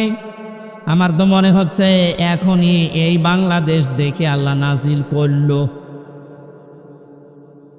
আজ আলেমদের দাওয়াতে দেখেন 50 বছর 60 বছর যারা দাওয়াতি কাজ করেছে কোরআন দিয়ে, তাদের দাওয়াত যদি আপনি না মেনে শুধু নিশ্চুপ থাকতেন, মেনে নিতাম। শুধু নিশ্চুপ থাকেননি, কি করে সেটা বন্ধ করা যায় 144 ধারা পর্যন্ত জারি করেছেন। আপনার ভেতরে আর ওই জামানার কাফেরদের ভেতরে পার্থক্য শুধু নামের। কথা বলেন না কেন? তাদের নাম ছিল কাফেরদের, আর আপনার নামের আগে শুধু মোহাম্মদ আছে। তাহলে কাফেরদের আচরণ বুঝলাম, এই সুদূর শোনে না, এতটুকু না, ওটা যেন বন্ধ করা যায় কি করে সেই চেষ্টা যারা চালায়। হযরত নূহ আলাইহিস সালামের জামানায় মানুষগুলো এত উদ্যত্ত প্রকাশ করেছিল, সীমা লঙ্ঘন এমন পর্যায়ে গেছে, শেষ পর্যন্ত বলেছে যে দাওয়াত দাও, যে কথা বলে ওই কথাটা দেখাও। কি? কিয়ামতের কথা বলো, কবরের কথা বলো, দেখাও তো দেখি কিয়ামত কেমন। এমনিতেই পাওয়ারফুল নবী হযরত নূহ 950 বছর একাধারে চেষ্টা চালাচ্ছেন, তারপরে যদি আবার এই কথা বলে, মন মেজাজ কত খারাপ হয় বলেন। হযরত মুসা নূহ নবী শেষ পর্যন্ত সহ্য করতে আর না পেরে বরদোয়া দিয়েছিলেন, রব্বি লা তাযার আলাল আরদি মিনাল কাফিরিনা দায়্যারা। হযরত নূহ বলেছিলেন, রব্বুল আলামিন এই কাফেরদের একটা আন্ডা বাচ্চা পর্যন্ত, এদের একটা ঘর বাড়ি পর্যন্ত জমিনে অবশিষ্ট না থাকে। আজ এবার আমি এই আয়াতটা আপনার সাথে আমার সাথে মেলানোর চেষ্টা চালাচ্ছি এই কারণে, নূহ আলাইহিস সালাম তিনি তার সাথীর লোকদের থেকে যখন এই কথা শোনার পরে বরদোয়া দিয়ে ফেললেন, আল্লাহ পাক তখন জানালেন, ওয়াহু খয়াইলা নূহিন আন্নাহু লা ইউমিনা মিন কওমিকা ইল্লা মান ক্বাদ আমান। আমি নূহর প্রতি ওহী করলাম, আমি ওহর প্রতি ওহী নাযিল করে এটা জানিয়ে দিলাম, নূহ মন খারাপ করার আর দরকার নেই, বরদোয়া দেওয়ার আর দরকার নেই। যে 80 জন ইসলাম গ্রহণ করেছে, আমাকে মেনে নিয়েছে, 80 জনের বাইরে আর কেউ ঈমান আনবে না। প্রশ্ন আসতে পারে, ঈমান নিয়ে আসার জন্যে, ঈমান গ্রহণ করার জন্যেই তো আল্লাহ নবীদেরকে পাঠান, আর আল্লাহ নিজে লাং শব্দ দিয়ে জানিয়ে দিলেন যে এরা আর ঈমান আনবে না। আল্লাহকে ঈমান না আনার পক্ষে লান শব্দ দিয়েছেন আল্লাহ এই কারণে, যারা আলেম আছে আমরা দেখেছি লাং ব্যবহার করা হয় মোজারের আগে, বাংলা অর্থ দাঁড়ায় কখনো হবে না, কখনো ঈমান আনবে না, লা ইউমিনা। নূহ আলাইহিস সালামকে আল্লাহ ওহী দেওয়ার পরে তার মনটা আরো খারাপ হয়ে গেল যে আমার 950 বছরের ফসল মাত্র 80 জন। এরপরে আল্লাহ জানিয়ে দিলেন আর একটা মানুষ ঈমান গ্রহণ করবে না। সুতরাং ফালা তাবতাইস, আপনি মন খারাপ করবেন না, বিমা কানু ইয়াফআলুন, ওরা যে কাজগুলো করে বেড়াচ্ছে। নূহ আলাইহিস সালাম এভাবে আছেন, আল্লাহ রাব্বুল আলামিন তার ওই যে বরদোয়ার কারণে তাকে এবার ওহী নাযিল করে সে একটা সুসংবাদ দিলেন, ওয়াসানাইল ফুলকা বিআয়ুনিনা ওয়া ওয়াহাইনা ওয়ালা তুখাতিবনি ফিল্লাযিনা যালামু। এটা কঠিন বাস্তবতা চলছে, আপনি একটু নিজের সাথে বাস্তব মিলান তো। 2 বছর 5 বছর 10 বছর, আমি 11 বছর এই ময়দানে কাজ করছি, তার ভেতরে তো 3 বছর চলে গেল, 8 বছর থেকে 9 বছর হবে। 8-9 বছরে আমি প্রায় 250-র উপরে মানুষ মুসলমান বানিয়েছি, তাই আমার এখনো মন ধরে না। আর তিনি নবী 950 বছর, মাত্র 80 জন, এরপরে আল্লাহ বলছেন লা ইউমিনা, আর কেউ ঈমান আনবে না। আর অটোমেটিক মন খারাপ হয়ে যাওয়ার কথা না। আল্লাহ রাব্বুল আলামিন এবার তাকে জানালেন, নূহ এতদিন যা হয়েছে আমি তো দেখলাম, এক কাজ করো, তুমি আমার তত্ত্বাবধানে, আমি আল্লাহর নির্দেশ মতো কিস্তি তৈরি করো, নৌকা তৈরি করো। হযরত নূহ আলাইহিস সালাম নৌকা বানিয়েছিলেন, আমি ঘটনা শোনাচ্ছি না, এখান থেকে কয়েকটা শিক্ষা নিয়ে আসবো। নূহ নবী নৌকা শুরু করলেন ওই জামানায়, যেই জামানায় চারিদিকে শুধু মরুভূমি, পাথর, পাহাড় আর বালি, পানির সংকট দেখা দিয়েছে। এমনিতেই হযরত নূহ যখন নৌকা আরম্ভ করলেন, জাতির যারা সবচাইতে বড় নেতা গোছের মানুষ যারা ওই নৌকার পাশ দিয়ে যখন সকাল বিকাল যাওয়া আসা করে, এই মানুষগুলো তখন ঠাট্টা বিদ্রুপের ছলে নূহ আলাইহিস সালামকে তারা পাগল পর্যন্ত বলা আরম্ভ করেছিল। কোরআনে কারিমে আল্লাহর ঘটনা শোনাচ্ছেন একটা কারণে, একটু মিলাবেন। وَكُلَّمَا مَرَّ عَلَيْهِ مَلَأٌ مِّن قَوْمِهِ سَخِرُوا مِنْهُ قَالَ إِن تَسْخَرُوا مِنَّا فَإِنَّا نَسْخَرُ مِنكُمْ كَمَا تَسْخَرُونَ। বলেন আল্লাহু আকবার। অনুবাদ শোনার আগে আমি আল্লাহু আকবার বললাম কেন? হযরত নূহ আলাইহিস সালাম হাজার হাজার বছর আগে চারিদিকে মরুভূমি, পাহাড়, পাথর আর বালির ভেতরে যখন আল্লাহর নির্দেশ মতো তিনি নৌকা বানাচ্ছিলেন, ওই জামানার সবচাইতে বড় বড় যারা নেতা, যে মালাউন শব্দটা আল্লাহ এখানে দিয়েছেন, মালাউন মানে নেতা গোছের লোক, এই মানুষগুলো তারা ঠাট্টা বিদ্রুপ করা আরম্ভ করেছে। ডাক দিয়ে বলেছে, এখন পানির আকাল চলছে, পানির অভাব চলছে, আর এর ভেতরে তুমি নৌকা তৈরি করো। কিন্তু এই পরিকল্পনা যিনি দিয়েছেন তিনি কে? আরো জোরে বলেন কে?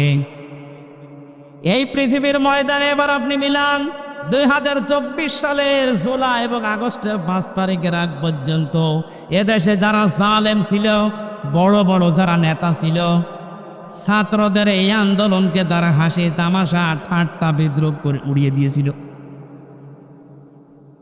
একজন প্রভাবশালী মন্ত্রী আব্দুর রাজ্জাক ও বলেছিল, শাপলা চত্বরের কথা মনে নেই, 12টার পরে সব সাফ করে দিয়েছি।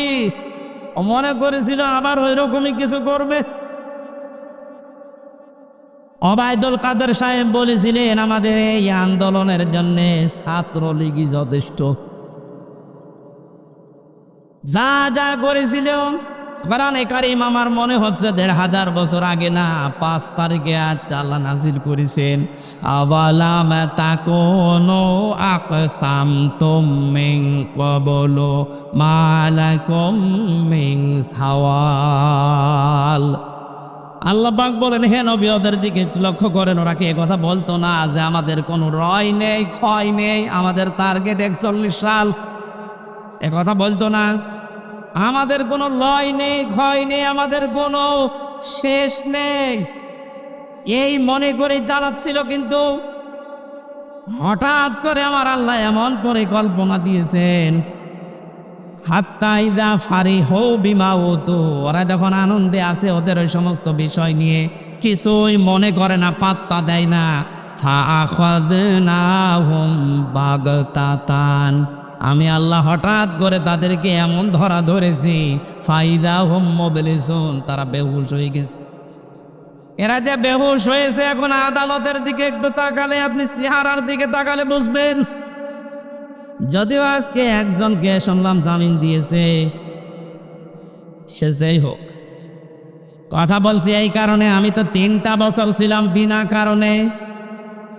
আমার কয়েকদিন আগে মামলা সব খারিজ হয়ে গেছে, আদালত কর্তৃক প্রমাণিত যে আমার কোনো দোষ নেই, আমি নির্দোষ। এটা জানার পরও কিন্তু এই আদালত আমাকে 3টা বছর আটক করে গেছে, জামিন দেয়নি। কথা বলেন না কেন? আপনি একে এই 7 দিনের রিমান্ড চলছে, 5 দিন, একদিনে তাকে সব 6টা মামলা জামিন করে বের করে দিচ্ছেন। আপনি কি বোঝেন 5 তারিখের আগে এদের কথাবার্তারা কত উদ্ধত্তপূর্ণ ছিল? এদের ভিডিওগুলো এখন দেখলে দেখা যাচ্ছে জিন্দা মানুষকে এরা কুপিয়ে মারার জন্য অস্ত্র নিয়ে ওপেন ঘুরছিল। আমি আজকে একটা দেখেছি, সিরাজগঞ্জ থেকে একবার যাচ্ছিলাম 13 সালে, শাপলা চত্বরের ঘটনার আগে, ড্রাইভারের পেছনে আসি বসে বাসের ভেতরে, মাঝখানে দেখলাম একটা কুকুর রাস্তায় পড়ে আছে মরিয়ে। ড্রাইভার কুকুরের ওপর দিয়ে না দিয়ে বাম দিয়ে চালিয়ে দিল, একটু গাড়িটা ঝেঁকি দিয়ে উঠিছে। ড্রাইভারকে বললাম, ভাই আপনি এরকম করলেন কেন? ড্রাইভার আমারে বলছে, হুজুর আপনি দেখেন না একটা মরা কুকুর পড়ে আছে। আমি বললাম ও তো মরে গেছে, ওরে ডবল করে মারলেই কি আর না মারলেই কি। ড্রাইভার আমার দিকে ঘুরে বলছে, হুজুর আপনি কি আসলেই হুজুর? আপনি কেমন হুজুর? আপনি দেখছেন তো একটা মরা কুকুর পড়ে আছে, এরপর আমি ডবল করে চাকা তুলে দেবো, আমার বিবেক নেই? হ্যাঁ, এই কথাটা শোনার জন্য আমি ছিলাম। একটা মরা কুকুর পড়ে আছে, আপনি ডবল করে তারে মারেন না, আপনার বিবেকে বাধা দেয়। অথচ বাস্তবে আমরা এই দেশে 2006 সালের এই অক্টোবরের 28 তারিখে দেখেছি জীবিত মানুষকে পিটিয়ে মারার পর ড্যান্স দিয়েছে। আপনি ওদেরকে মানুষ বলতে পারেন? এই জালেমদের দোসর যারা ছিল সবগুলো কোলাঙ্গারের মানুষ, এদের মানুষের তালিকায় নাম দেওয়া ঠিক না। যারা মানুষকে হত্যা করে শুধু শেষ করেনি, লাশের উপরে ড্যান্স দিয়েছে। আজকে আসার সময় একটা ভিডিও দেখছিলাম, একটা যুবক ছেলে হেঁটে যাচ্ছে, এই আন্দোলনের ছেলে, আর একজন সোনার ছেলে এত বড় একটা তরবারি নিয়ে একেবারে ডাইরেক্ট দিয়েছে তার শরীরের ওপরে কোপ। দৃশ্য দেখার পরে মনে করলাম, আল্লাহ, এটা মানুষ কোনোদিন করতে পারে? আর এদেরকে আপনি জামিন দেবেন আর বাংলাদেশের জনগণ আপনাকে ছেড়ে দেবে? শহীদ আবু সাইদকে সন্ত্রাসী নামে আখ্যা দিয়েছিল লালমনিরহাটের এক ম্যাজিস্ট্রেট। পরে শুধু বরখাস্ত করলে হবে না, ওইটা জালেমদের দোসর। সিভিল সার্জনের চাকরি করে এরকম জালেমদের দোসর যারা আছে, মাথা উঁচু করলে যেন মাথা কেটে দেওয়া হয়।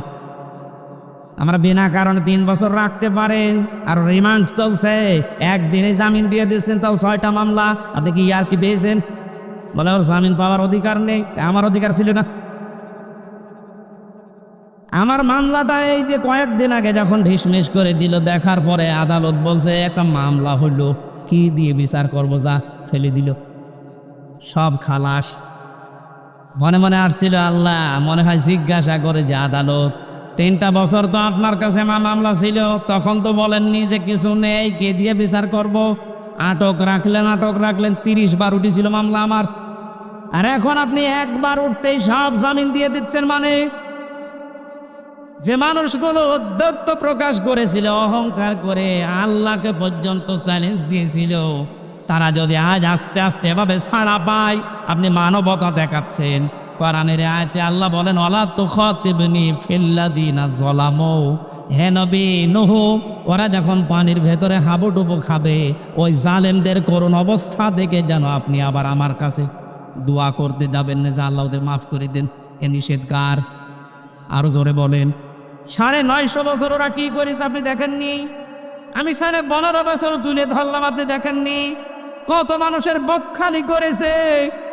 কিচ্ছু যদি না করে থাকে, শুধু আয়না ঘরের জন্য ওরা জাহান্নামে যাবে। চিন্তা করতে পারেন, 8 বছর 10 বছর একটা জীবিত মানুষ মাটির নিচে। আমি তো মাত্র 10 দিন ছিলাম, আর ওরা কাটিয়েছে ব্যারিস্টার আরমান আর আমার আজমি 8 বছর 10 বছর মাটির নিচে। মাত্র 3.5 হাত জায়গা, এদিকে 2.5 হাত, এদিকে 3.5 হাত, কোনো আলো বাতাস নেই, চোখ বান্ধা, পায়ের ভেতর দিয়ে হাত লাগিয়ে, সামনে যে ব্যারিকেড দেওয়া আছে লোহার রড, ওর সাথে লিগে হাত লাগিয়ে দেয়। আমার সাথে মুফতি ফখরুল ইসলাম জেলখানায় ছিল, বলতো মাঝে মাঝে, হামজা ভাই, জীবনে আল্লাহ পাক মাঝে মাঝে ওই বছরগুলোতে বলতাম, আল্লাহ তুমি আমাকে যদি একটু শোয়ার ব্যবস্থা করে দিতে। আপনি বলেন তো বাস্তবতা কোথায় নিয়ে গিয়েছে তারা?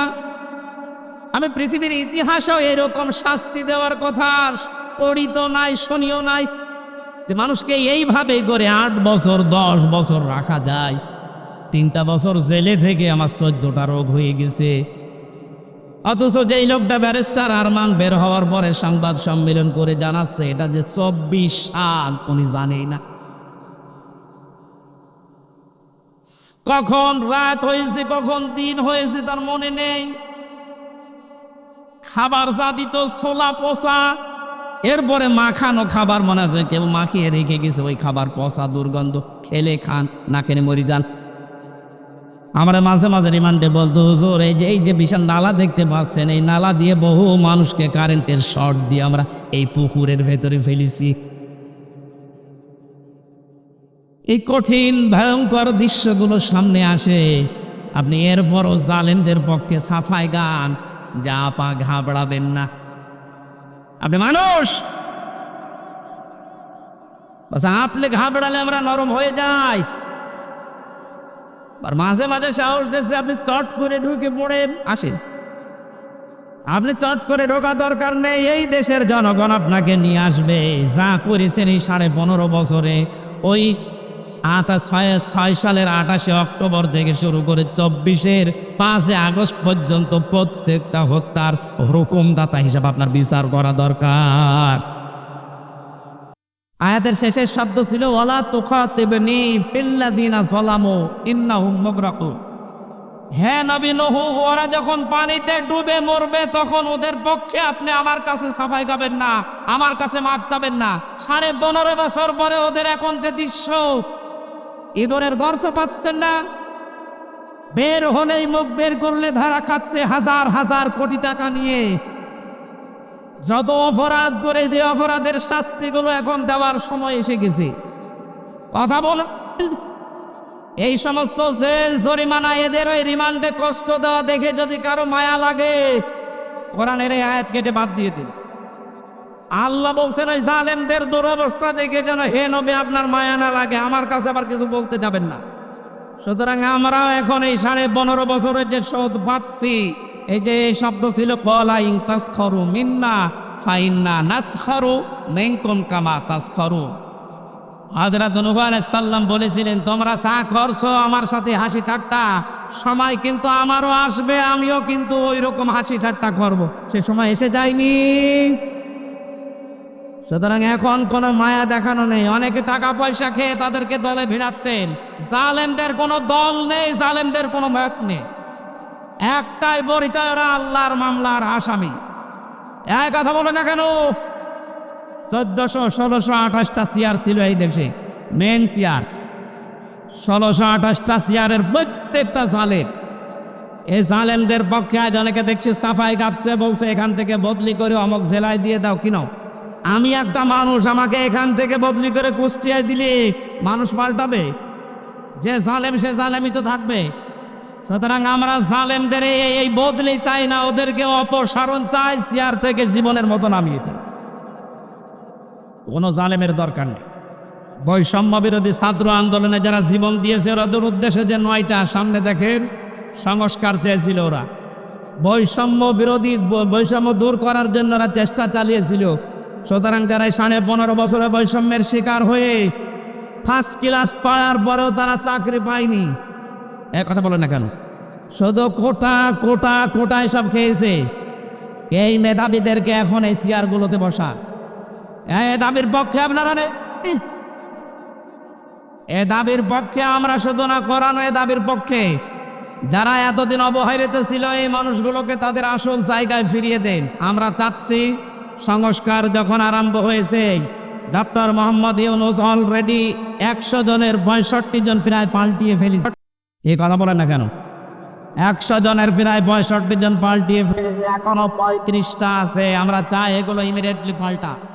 কোনো সালেমের চেয়ারে বসার অধিকার নেই, কারণ ওরা চেয়ারের জন্য অবৈধ। আরো জোরে বলেন ঠিক কিনা? এই অবৈধ মানুষগুলো যতদিন থাকবে, ওরা ততদিন পর্যন্ত দেশের জনগণ, ইসলাম, রাসূল, আল্লাহর বিপক্ষে অবস্থান নেবে।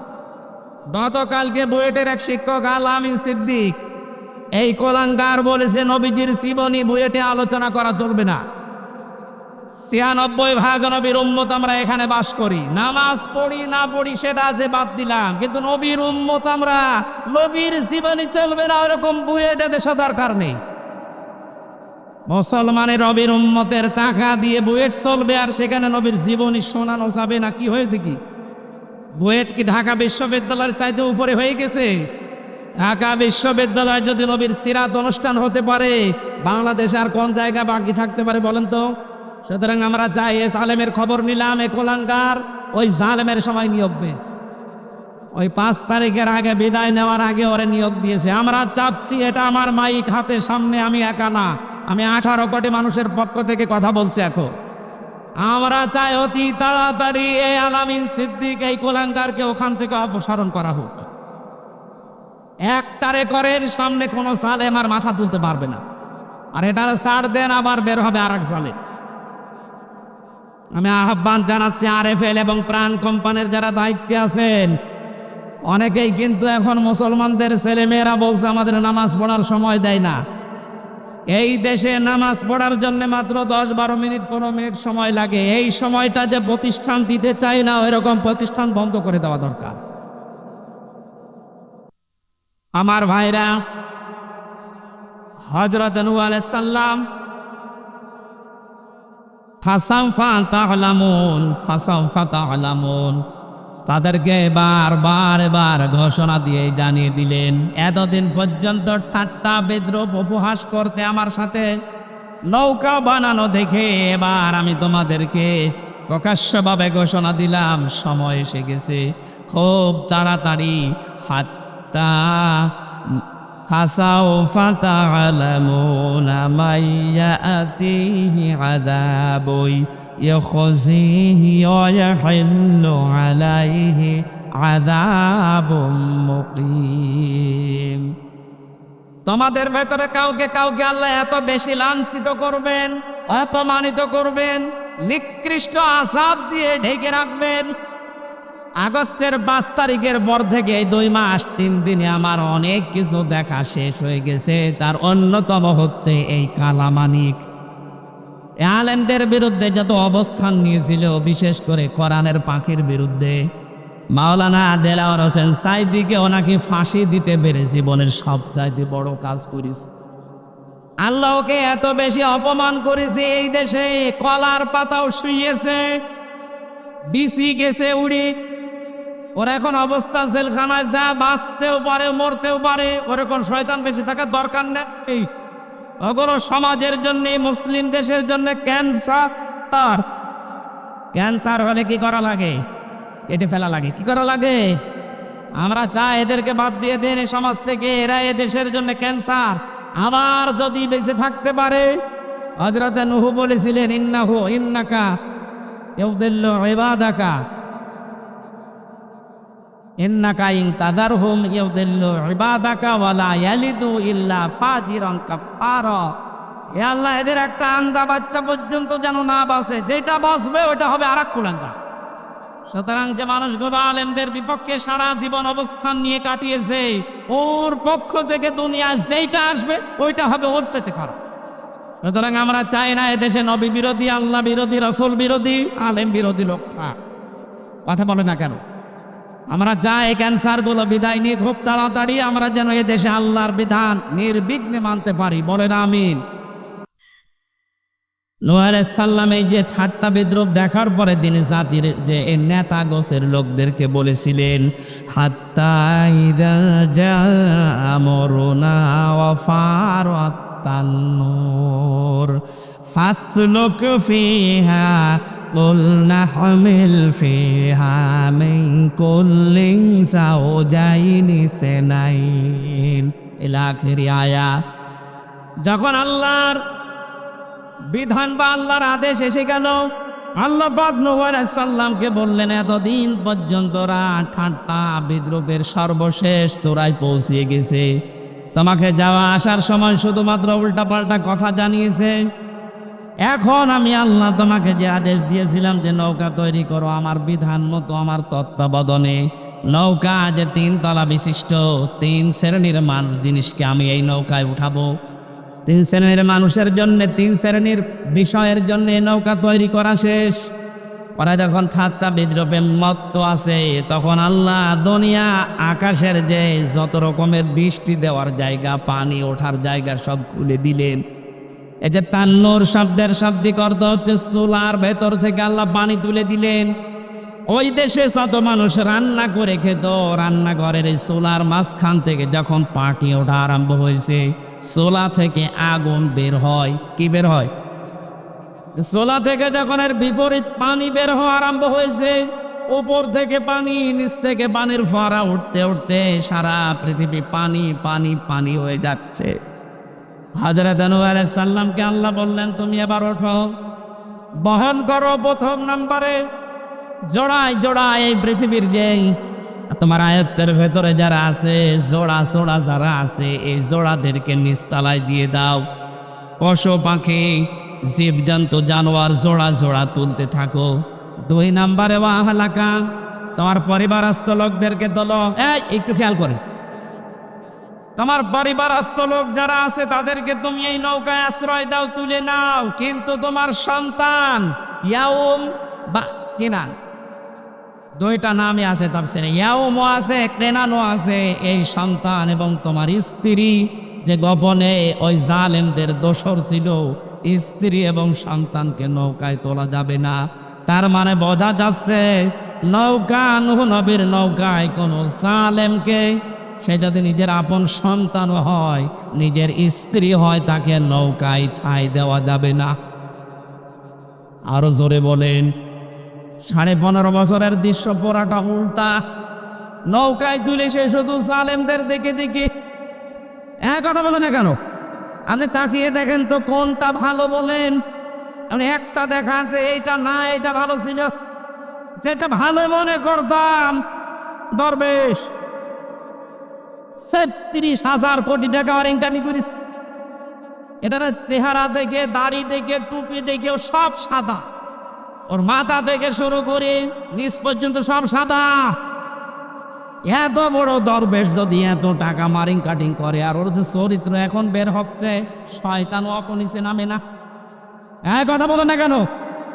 দরবেশে যদি এই হয়, বাকিটা কি করেছে আল্লাহ জানে। এত বড় দরবেশ এই জালেমকে নৌকায় তুলে নিয়েছিলেন আপনি। 36,000 কোটি টাকা মারিং কাটিং করেছে এই দেশের। আমি আপনাদের গ্যারান্টি দিচ্ছি, এদেশে যারা ইসলাম কায়েম করতে চায় একামতে দিন, এদের হাতে আপনি 5টা 10টা বছর তুলে দেন, 15 বছর লাগবে না। 36,000 কোটি না, 36 পয়সা যদি চুরি হয়, আমি গ্যারান্টি দিচ্ছি 36,000 কোটি না, 36 কোটি না, 36 টাকা না, 36 পয়সা এদিক ওদিক হবে না ইনশাআল্লাহ। এদের চরিত্রগুলো সব পরীক্ষিত। এর আগে পরীক্ষা পেয়েছেন না? যাকে আপনি ফাঁসি দিয়ে দুনিয়া থেকে বিদায় দিলেন, তাকে তো মন্ত্রণালয় চালাতে দিয়েছিলেন। মন্ত্রণালয়ের দায়িত্ব পালন করার পরে টাকা ফেরত দেয়, এটা পৃথিবীর ইতিহাসে এই প্রথম। এই জন্যে তো গ্যারান্টি দিলাম 36,000 কোটি টাকা মারিং কাটিং না, 36 পয়সাও চুরি হবে না। 5 থেকে 10 বছর একটু হাতে দিয়ে দেখেন। খালে উল্টা বলছে না না, মানে আপনি কি করলেন 15.5 বছর? কাকে তুলেছিলেন? সবগুলো জালেম আর জালেমদের। বাকিটা না নাই বললাম। 3 নম্বরে কাদেরকে তুলেছিলেন? ইল্লামান আমানা, যারা ঈমান এনেছে, ওই যে 80 জন, ওই 80 জনকে আপনি তুলে নেন 3 তলায়। তার মানে এখানে বোঝাতে চায় আল্লাহ, নূহ নবীর যে নৌকা ছিল, এই যে জালেম পালিয়েছে, ও জালেম মাঝে মাঝে বলতো যে এই নৌকা নূহ নবীর নৌকার মতো। কথা বলেন না কেন? আপনি যদি এই নৌকাকে নূহ নবীর নৌকার সাথে তুলনা করেন, আল্লাহ নূহ নবীর নৌকাতে জালেমদেরকে তুলতে নিষেধ করেছিলেন, আপনি পুরাটা উল্টিয়ে শুধু জালেম দিয়ে নৌকা পরিপূর্ণ করেছেন। এই কারণে তো নৌকা ডুবে গেছে। 2 নম্বরকে ইমানদার ছাড়া কোনো বেঈমান যেন নৌকায় না ওঠে, সেটা নিজের ছেলে হোক আর বউ হোক। এই জন্য 80 জনের বাইরে নূহ নবী একটা লোক কেউ নেননি। সুবহানাল্লাহ বলতে পারেননি? টাকারা যাদেরকে নিয়েছিলেন, একটা মানুষের ভেতরে ইমান আছে। ইমান যে নেই তার প্রমাণিত এই দরবেশ। কারো চুরি করলে তার ইমান থাকে না। এই কথা বলো না কেন? চুরি করলে ইমান থাকে। শুধু চুরি না, কবিরা গুনাহ যেইগুলো আছে, কোনো মানুষ যদি জেনে শুনে কবিরা গুনাহ কোনো কিছুই লিপ্ত হয়, জেনা করা, যেমন জেনা করা কবিরা গুনাহ না? বলেন না কেন? মানুষ যখন জেনে শুনে জেনা করতে শুরু করে, তখন তার থেকে ইমান দূর হয়ে যায়। যখন আবার ওই কাজ শেষ করে তওবা করে ফিরে আসে, তখন তার ভেতরে ইমান আসে। আর আপনি যা চুরি করেছেন, জেনে শুনে চুরি করে শেষ করে দিয়েছেন, মারিং কাটিং করার রাস্তাই ছিলেন আপনি। যত টাকা পাচার করেছেন চুরি করে, এই টাকা তো এখনো ফেরত আসেনি, তার মানে ইমানও আপনার কাছে এখনো আসেনি। কথা বলেন না কেন? যতক্ষণ আপনি অপরাধে থাকবেন ততক্ষণ ঈমান ফিরে আসবে না, যতক্ষণ অপরাধ থেকে ফিরে থাকবেন, তওবা করে ফেরত আসবেন, তখন ঈমান ফেরত আসবে। তার মানে টাকা যতদিন পর্যন্ত পাচার হওয়া টাকা এদেশে ফেরত না আসবে, ওদের একটারও ঈমান নেই। আর ঈমান না থাকলে জানাজা নেই, কবর নেই। এগুলো বেঈমান, বেঈমানের যেখানে জায়গা ওই জায়গায় দিয়ে দিন। একটু কড়া হয়ে গেল না, না কি যে কড়া হয়েছে, নরম হয়ে গেছে।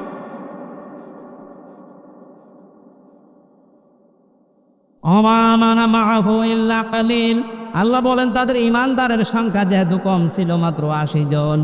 এই 80 জন আর ওই আহাল পরিবারের কয়েকজন, তাও সন্তান স্ত্রী বাদ দিয়ে বাকি পশু পাখি আর জীবজন্তু দিয়ে 3 তলা লঞ্চ তিনি পরিপূর্ণ করবেন বলে মনস্থ করলেন। কিন্তু সাথের লোকেরা এত নিকৃষ্ট আচরণ নূহ আলাইহিস সালামের সাথে করেছিলেন। হাদিসটা রিওয়ায়াতটা একটু দুর্বল, আমি শিক্ষার জন্য বলছি। হযরতে নূহ আলাইহিস সালাম যে নৌকা বানিয়েছিল, জাতির যারা নেতা গোছের লোক, ওরা শুধু ঠাট্টা বিদ্রুপ করে শেষ করেনি। কিছু কিছু দুষ্ট মানুষকে বলেছে, নূহর নৌকায় যদি টয়লেট করতে পারো তার এই পুরস্কার। বলেন নাউজুবিল্লাহ। ওরা টয়লেট করতে করতে একেবারে পরিপূর্ণ করে ফেলেছে। নূহ আলাইহিস সালাম ডাক দিয়ে বলে, রব্বুল আলামিন, আগেই তো ভালো ছিলাম, তোমার হুকুম মতো ওয়াহয়িনা, তুমি বললো আমার ওহী মতো তুমি করো। তোমার তত্ত্বাবধানে, তোমার কথা শুনে আমি 3 তলা নৌকা কিস্তি বানালাম। ওরা তো 3 তলা পুরাটাই ভরে ফেলেছে টয়লেট দিয়ে। আল্লাহ পাক বলেন, নূহ কোনো চিন্তা নেই, যারা করেছে তাদেরকে দিয়ে আমি এইটা পরিষ্কার করাবো। প্লেগ রোগ দেখা দিয়েছিল ওই সময়। কি রোগ? প্লেগ। গায়ের ভেতরে যে ফুসকুড়িগুলো হয়, ওর কাছে যে যায় তারও হয়। কি করা যায়? এই রোগ তো ভালো হয় না। কত ডাক্তার কবিরাজ সব ফেল হয়ে যাচ্ছে। এক বুড়ি নাকি চিন্তা করেছিল, কত কিছু তো জীবনে করলাম, নূহর নৌকায় তো কোনোদিন টয়লেট করতে পারলাম না। ও বুড়ি একা একা গিয়ে পা পিছলে গিয়েছে পড়ে ভেতরে। কষ্ট করে ওঠার পরে দেখছে যুবতী হয়ে গেছে। আগে বলছে এটা কিন্তু দুর্বল রায়, আমি শুধু শিক্ষার জন্য বলছিলাম, কয়েক মিনিট তাছাড়া বলতাম না। ওঠার পরে যখন আসে, মানুষ আর চিনতে পারে না। বাড়িতে যায়, বাড়ির লোকজন চিনতে পারি না। কে তুমি? বলে আমি তোমার দাদি। না, আমার দাদি তো এই বয়স না।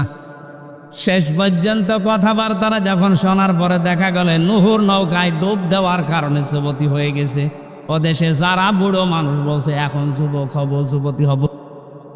শেষ পর্যন্ত টয়লেট নিতে নিতে 7 বার করে ধুয়ে তারপরে নিয়েছে।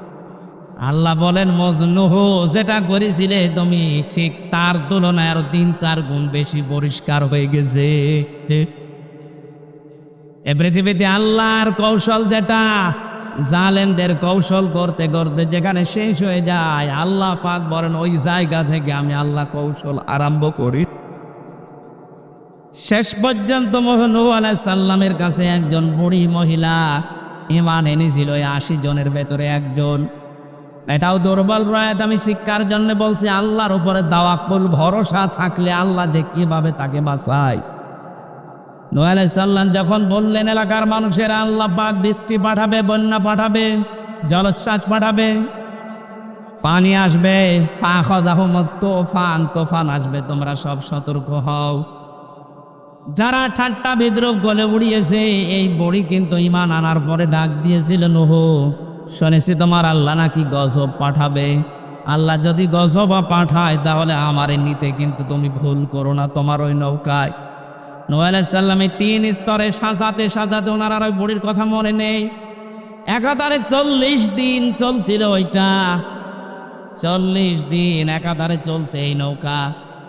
আল্লাহ পাক বলেন, অকলর কাবু ফিহা বিসমিল্লাহি মাজরিহা অমর সাহা ইন্না রাব্বি লাগফুরুর রহিম। জোরে বলেন আল্লাহু আকবার। অনুবাদ শোনার আগে আল্লাহু আকবার বললাম কেন? 2টা কারণে। এদিকে তাকান। হযরত নূহ আলাইহিস সালামকে আল্লাহ বললেন এই কাজটা আগে করো, যে নৌকায় যখনই উঠবা তখনই বলো বিসমিল্লাহ, আল্লাহর নামে। মাজরিহা, এটার গতি, অমর সাহা এর স্থিতি। এখানে নৌকা বলতে আমি একটা রূপক অর্থ নিয়েছি। নৌকা মানে শুধুমাত্র এই নূহ নবীর নৌকা না, কিয়ামত পর্যন্ত এই পৃথিবীতে আল্লাহর আদেশ আল্লাহর নিষেধকে যারা জমিনে কায়েম করতে চাইবে, এইটাও একটা নৌকা, কিস্তি। সুতরাং আল্লাহর বিধানকে চালু করার জন্য, কায়েম করার জন্য যারা চেষ্টা চালান, এ মানুষগুলোর গতি, স্থিতি এগুলো সব কার মতো চলবে বলেন তো? আরো জোরে বলেন।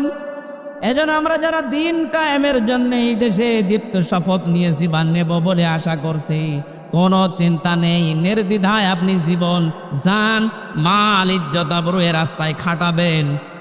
বাকি দায়িত্ব যা পালন করবে আপনার বাবা মা, না কে? আরো জোরে বলেন কে? কেন আল্লাহ পালন করবে? কারণ দিন প্রতিষ্ঠার দায়িত্ব আল্লাহ আমাদেরকে দিয়েছেন, কিন্তু কায়েম করবেন তিনি। দায়িত্ব পালন করবে কারা?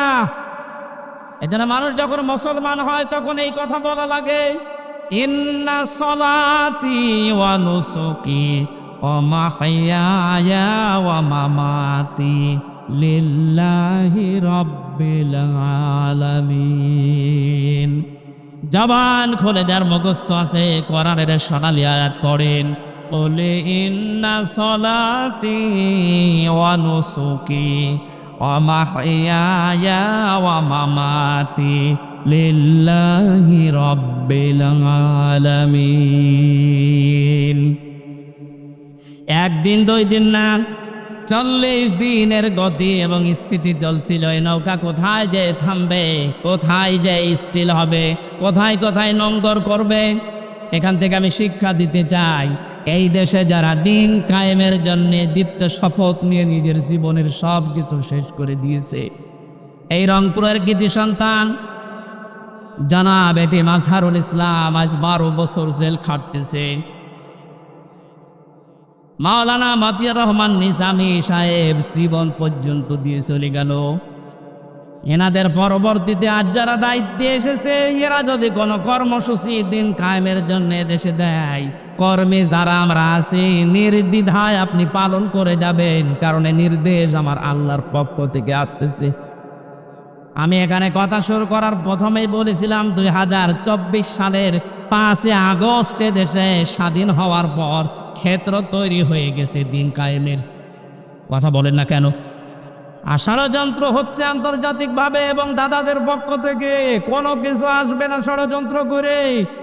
আল্লাহ যখন এত কিছুর বড় দেশটা স্বাধীন করে দিলেন, এদেশে আল্লাহর দিন কায়েম হবে, এইটাই ফাইনাল। আর আমরা চর্ম চোখে এইটা দেখতে চাই, কারণ 53 বছর তো বহু কিছুই দেখেছি। কারো বাবা চালিয়েছিল, না খেয়ে মানুষ মরেছে দুর্ভিক্ষে। স্বামী চালিয়েছে, চাচা চালালো, ভাবি চালিয়েছে, বউ চালিয়েছে, আমরা দেখলাম। শুধুমাত্র কোরআন দিয়ে চললে কেমন দেখা যায় এটা দেখতে বাকি আছে। হ্যাঁ, কথা বলা লাগবে, এটা বাকি আছে না? এটা দেখতে চাই যে কেমন চলে, এটা দিয়ে চলবে। আমার জীবনের সবচাইতে বড় আশঙ্কা, আকাঙ্ক্ষা, তামান্না এটা, কোরআন দিয়ে দেশ চললে কেমন দেখা যায়। আল্লাহ যেন চর্ম চোখে দেখে মরার তৌফিক দেন, বলেন আমি। হ্যাঁ, এবার শেষ কথা বলছি, শোনেন। ইন্না রাব্বি লাগফুরুর রহিম, এই দোয়াটা, এই আয়াতটা অনেকে দোয়া হিসাবে পড়ি আমরা। বাসে, ট্রেনে, নৌকায়, স্টিমারে উঠতে গেলে দোয়া পড়ে না? বলেন না কেন? এর ভেতরে যে শিক্ষাগুলো আছে এইগুলো আমরা নিতে চাই না, শুধু পড়ে শেষ করে দিয়েছি। ইন্না রাব্বি লাগফুরুর রহিম, এই কথা বলার দরকার কি নূহ আলাইহিস সালামের?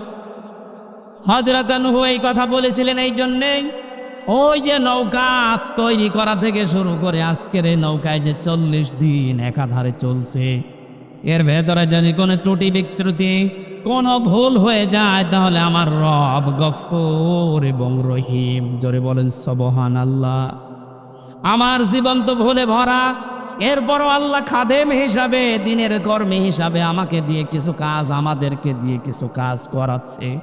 যখন আপনি দিনের জন্য কিছু করতে পারবেন, শুকরিয়া আদায় করবেন আর ক্ষমা চাইবেন আল্লাহর কাছে যে আমার এই কাজ কর্মে, আমার এই দিনের খেদমতে ভুল ত্রুটি হয়ে যেতে পারে। আল্লাহ তুমি গফুর, তুমি রহিম। জোরে বলেন সুবহানাল্লাহ। 40 দিন পরে যখন বিষয়টা ভিড়েছে নৌকাটা যদি পাহাড়ে, হঠাৎ নয় সাল্লামের মনের ভেতরে এই কথা জাগ্রত হয়েছে যে বুড়িমা আমাকে নেওয়ার জন্য বলেছিল, বুড়ি মনে হয় আর নেই। পাহাড় থেকে দৌড় দিয়ে আসলেন বুড়ির বাড়িতে, এসে দেখে আশপাশে কিচ্ছু নেই, সব লন্ডভন্ড হয়ে গেছে 40 দিনে। বুড়ি এখনো পর্যন্ত সেজদায় পড়ে আমার আল্লাহর তাসবিহ জপতেছে। এখান থেকে যে শিক্ষাটা মুফাসসির দিতে চেয়েছেন, কোন মানুষ যদি কঠিন অবস্থায় পড়ার পরেও আল্লাহর প্রতি ভরসা তাওয়াক্কুল কঠিনভাবে তৈরি করতে পারে, হাজার হাজার বছর আগে এই বুড়িকে যেমন আল্লাহ 40 দিন বিশাল তোফানের ভেতরে বাঁচাতে নিয়েছিলেন, কিয়ামত পর্যন্ত বিপদে পড়লে আল্লাহ এরকম মানুষকে বাঁচাতে পারেন। এজন্য আমাদের কোনো ভয় নেই, কোনো দুরাশা নেই, কোনো চিন্তাও নেই। বেঁচে থাকলেও ভালো, মরে গেলেও ভালো, কেন আমার উভয় জগতেই লাভ। কথা বলেন না কেন? এ জগৎ শেষ করে যেতে পারলে আমার জন্য বানানো বাড়ি আছে জান্নাত।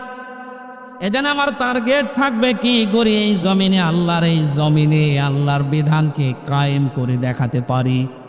বহু চেষ্টা করছে আজ 53 বছরে দেশের জনগণ, অনেকে বাধা দিচ্ছে। সেদিন এক সাংবাদিক দেখলাম প্রশ্ন করছিল, এত জনপ্রিয় আপনারা, কিন্তু এত দিনের ভেতরে এদেশে ইসলাম কায়েম হলো না কেন? জবাব হচ্ছে, এদেশে মসজিদে মসজিদে মুয়াজ্জিন আযান দেয়, সবাই মসজিদে নামাজ পড়তে যায়। বলেন, আযান শোনার পরে যারা আসে না মসজিদে, এ দোষ কি তাদের না মুয়াজ্জিনের? কথা বলেন না কেন? মুয়াজ্জিন তো তার দায়িত্ব ঠিক পালন করে যাচ্ছে, আপনি কেন সাড়া দিলেন না? সুতরাং আমরা আমাদের জীবন যতদিন আসরের আযান না হয়, তার মানে জীবনের শেষ দিন, চেষ্টা চালিয়ে যাব। আল্লাহ রাব্বুল আলামিন ক্ষেত্র যখন তৈরি করে দিয়েছে, আমরা আশা করতে পারি এদেশে আল্লাহর এই কালেমা পথ পথ করে উঠবে। কোরআনের পাখির যতগুলো স্বপ্ন আমি দেখলাম, সব একটা একটা করে প্রতিফলন হচ্ছে। উনি বলেছিলেন জালেমরা এদেশে ইঁদুরের গর্ত পাবে না, ঠিক এখন পাচ্ছে না। উনি বলেছিলেন শুধু ছাকা দেওয়া হবে, এক ছাকাতে পড়বে দিল্লিতে, ঠিক পড়েছে তাই। উনি বলেছিলেন এই জমিনে জালেমদের নাকের উপরে কালেমার পতাকা পথ পথ করে উঠবে, এইটাও আমার মনে হয় সামনে প্রতিফলন হবে। আল্লাহ তুমি আমাদেরকে এটা দেখিও, বলেন আমিন। আমি জেলখানায় বসে মেয়েদের এবং ছেলেদের সাংসারিক জীবন সম্পর্কে এবং আমল নিয়ে বই লিখেছিলাম। বইগুলো গাড়িতে আছে, গাড়ি মনে হয় দাঁড়িয়ে আছে। মেয়েদের জন্যে আর স্বামীর জন্য স্ত্রীরা নিয়ে উপহার দেবেন, কাজে লাগবে এটা। গাড়ি থেকে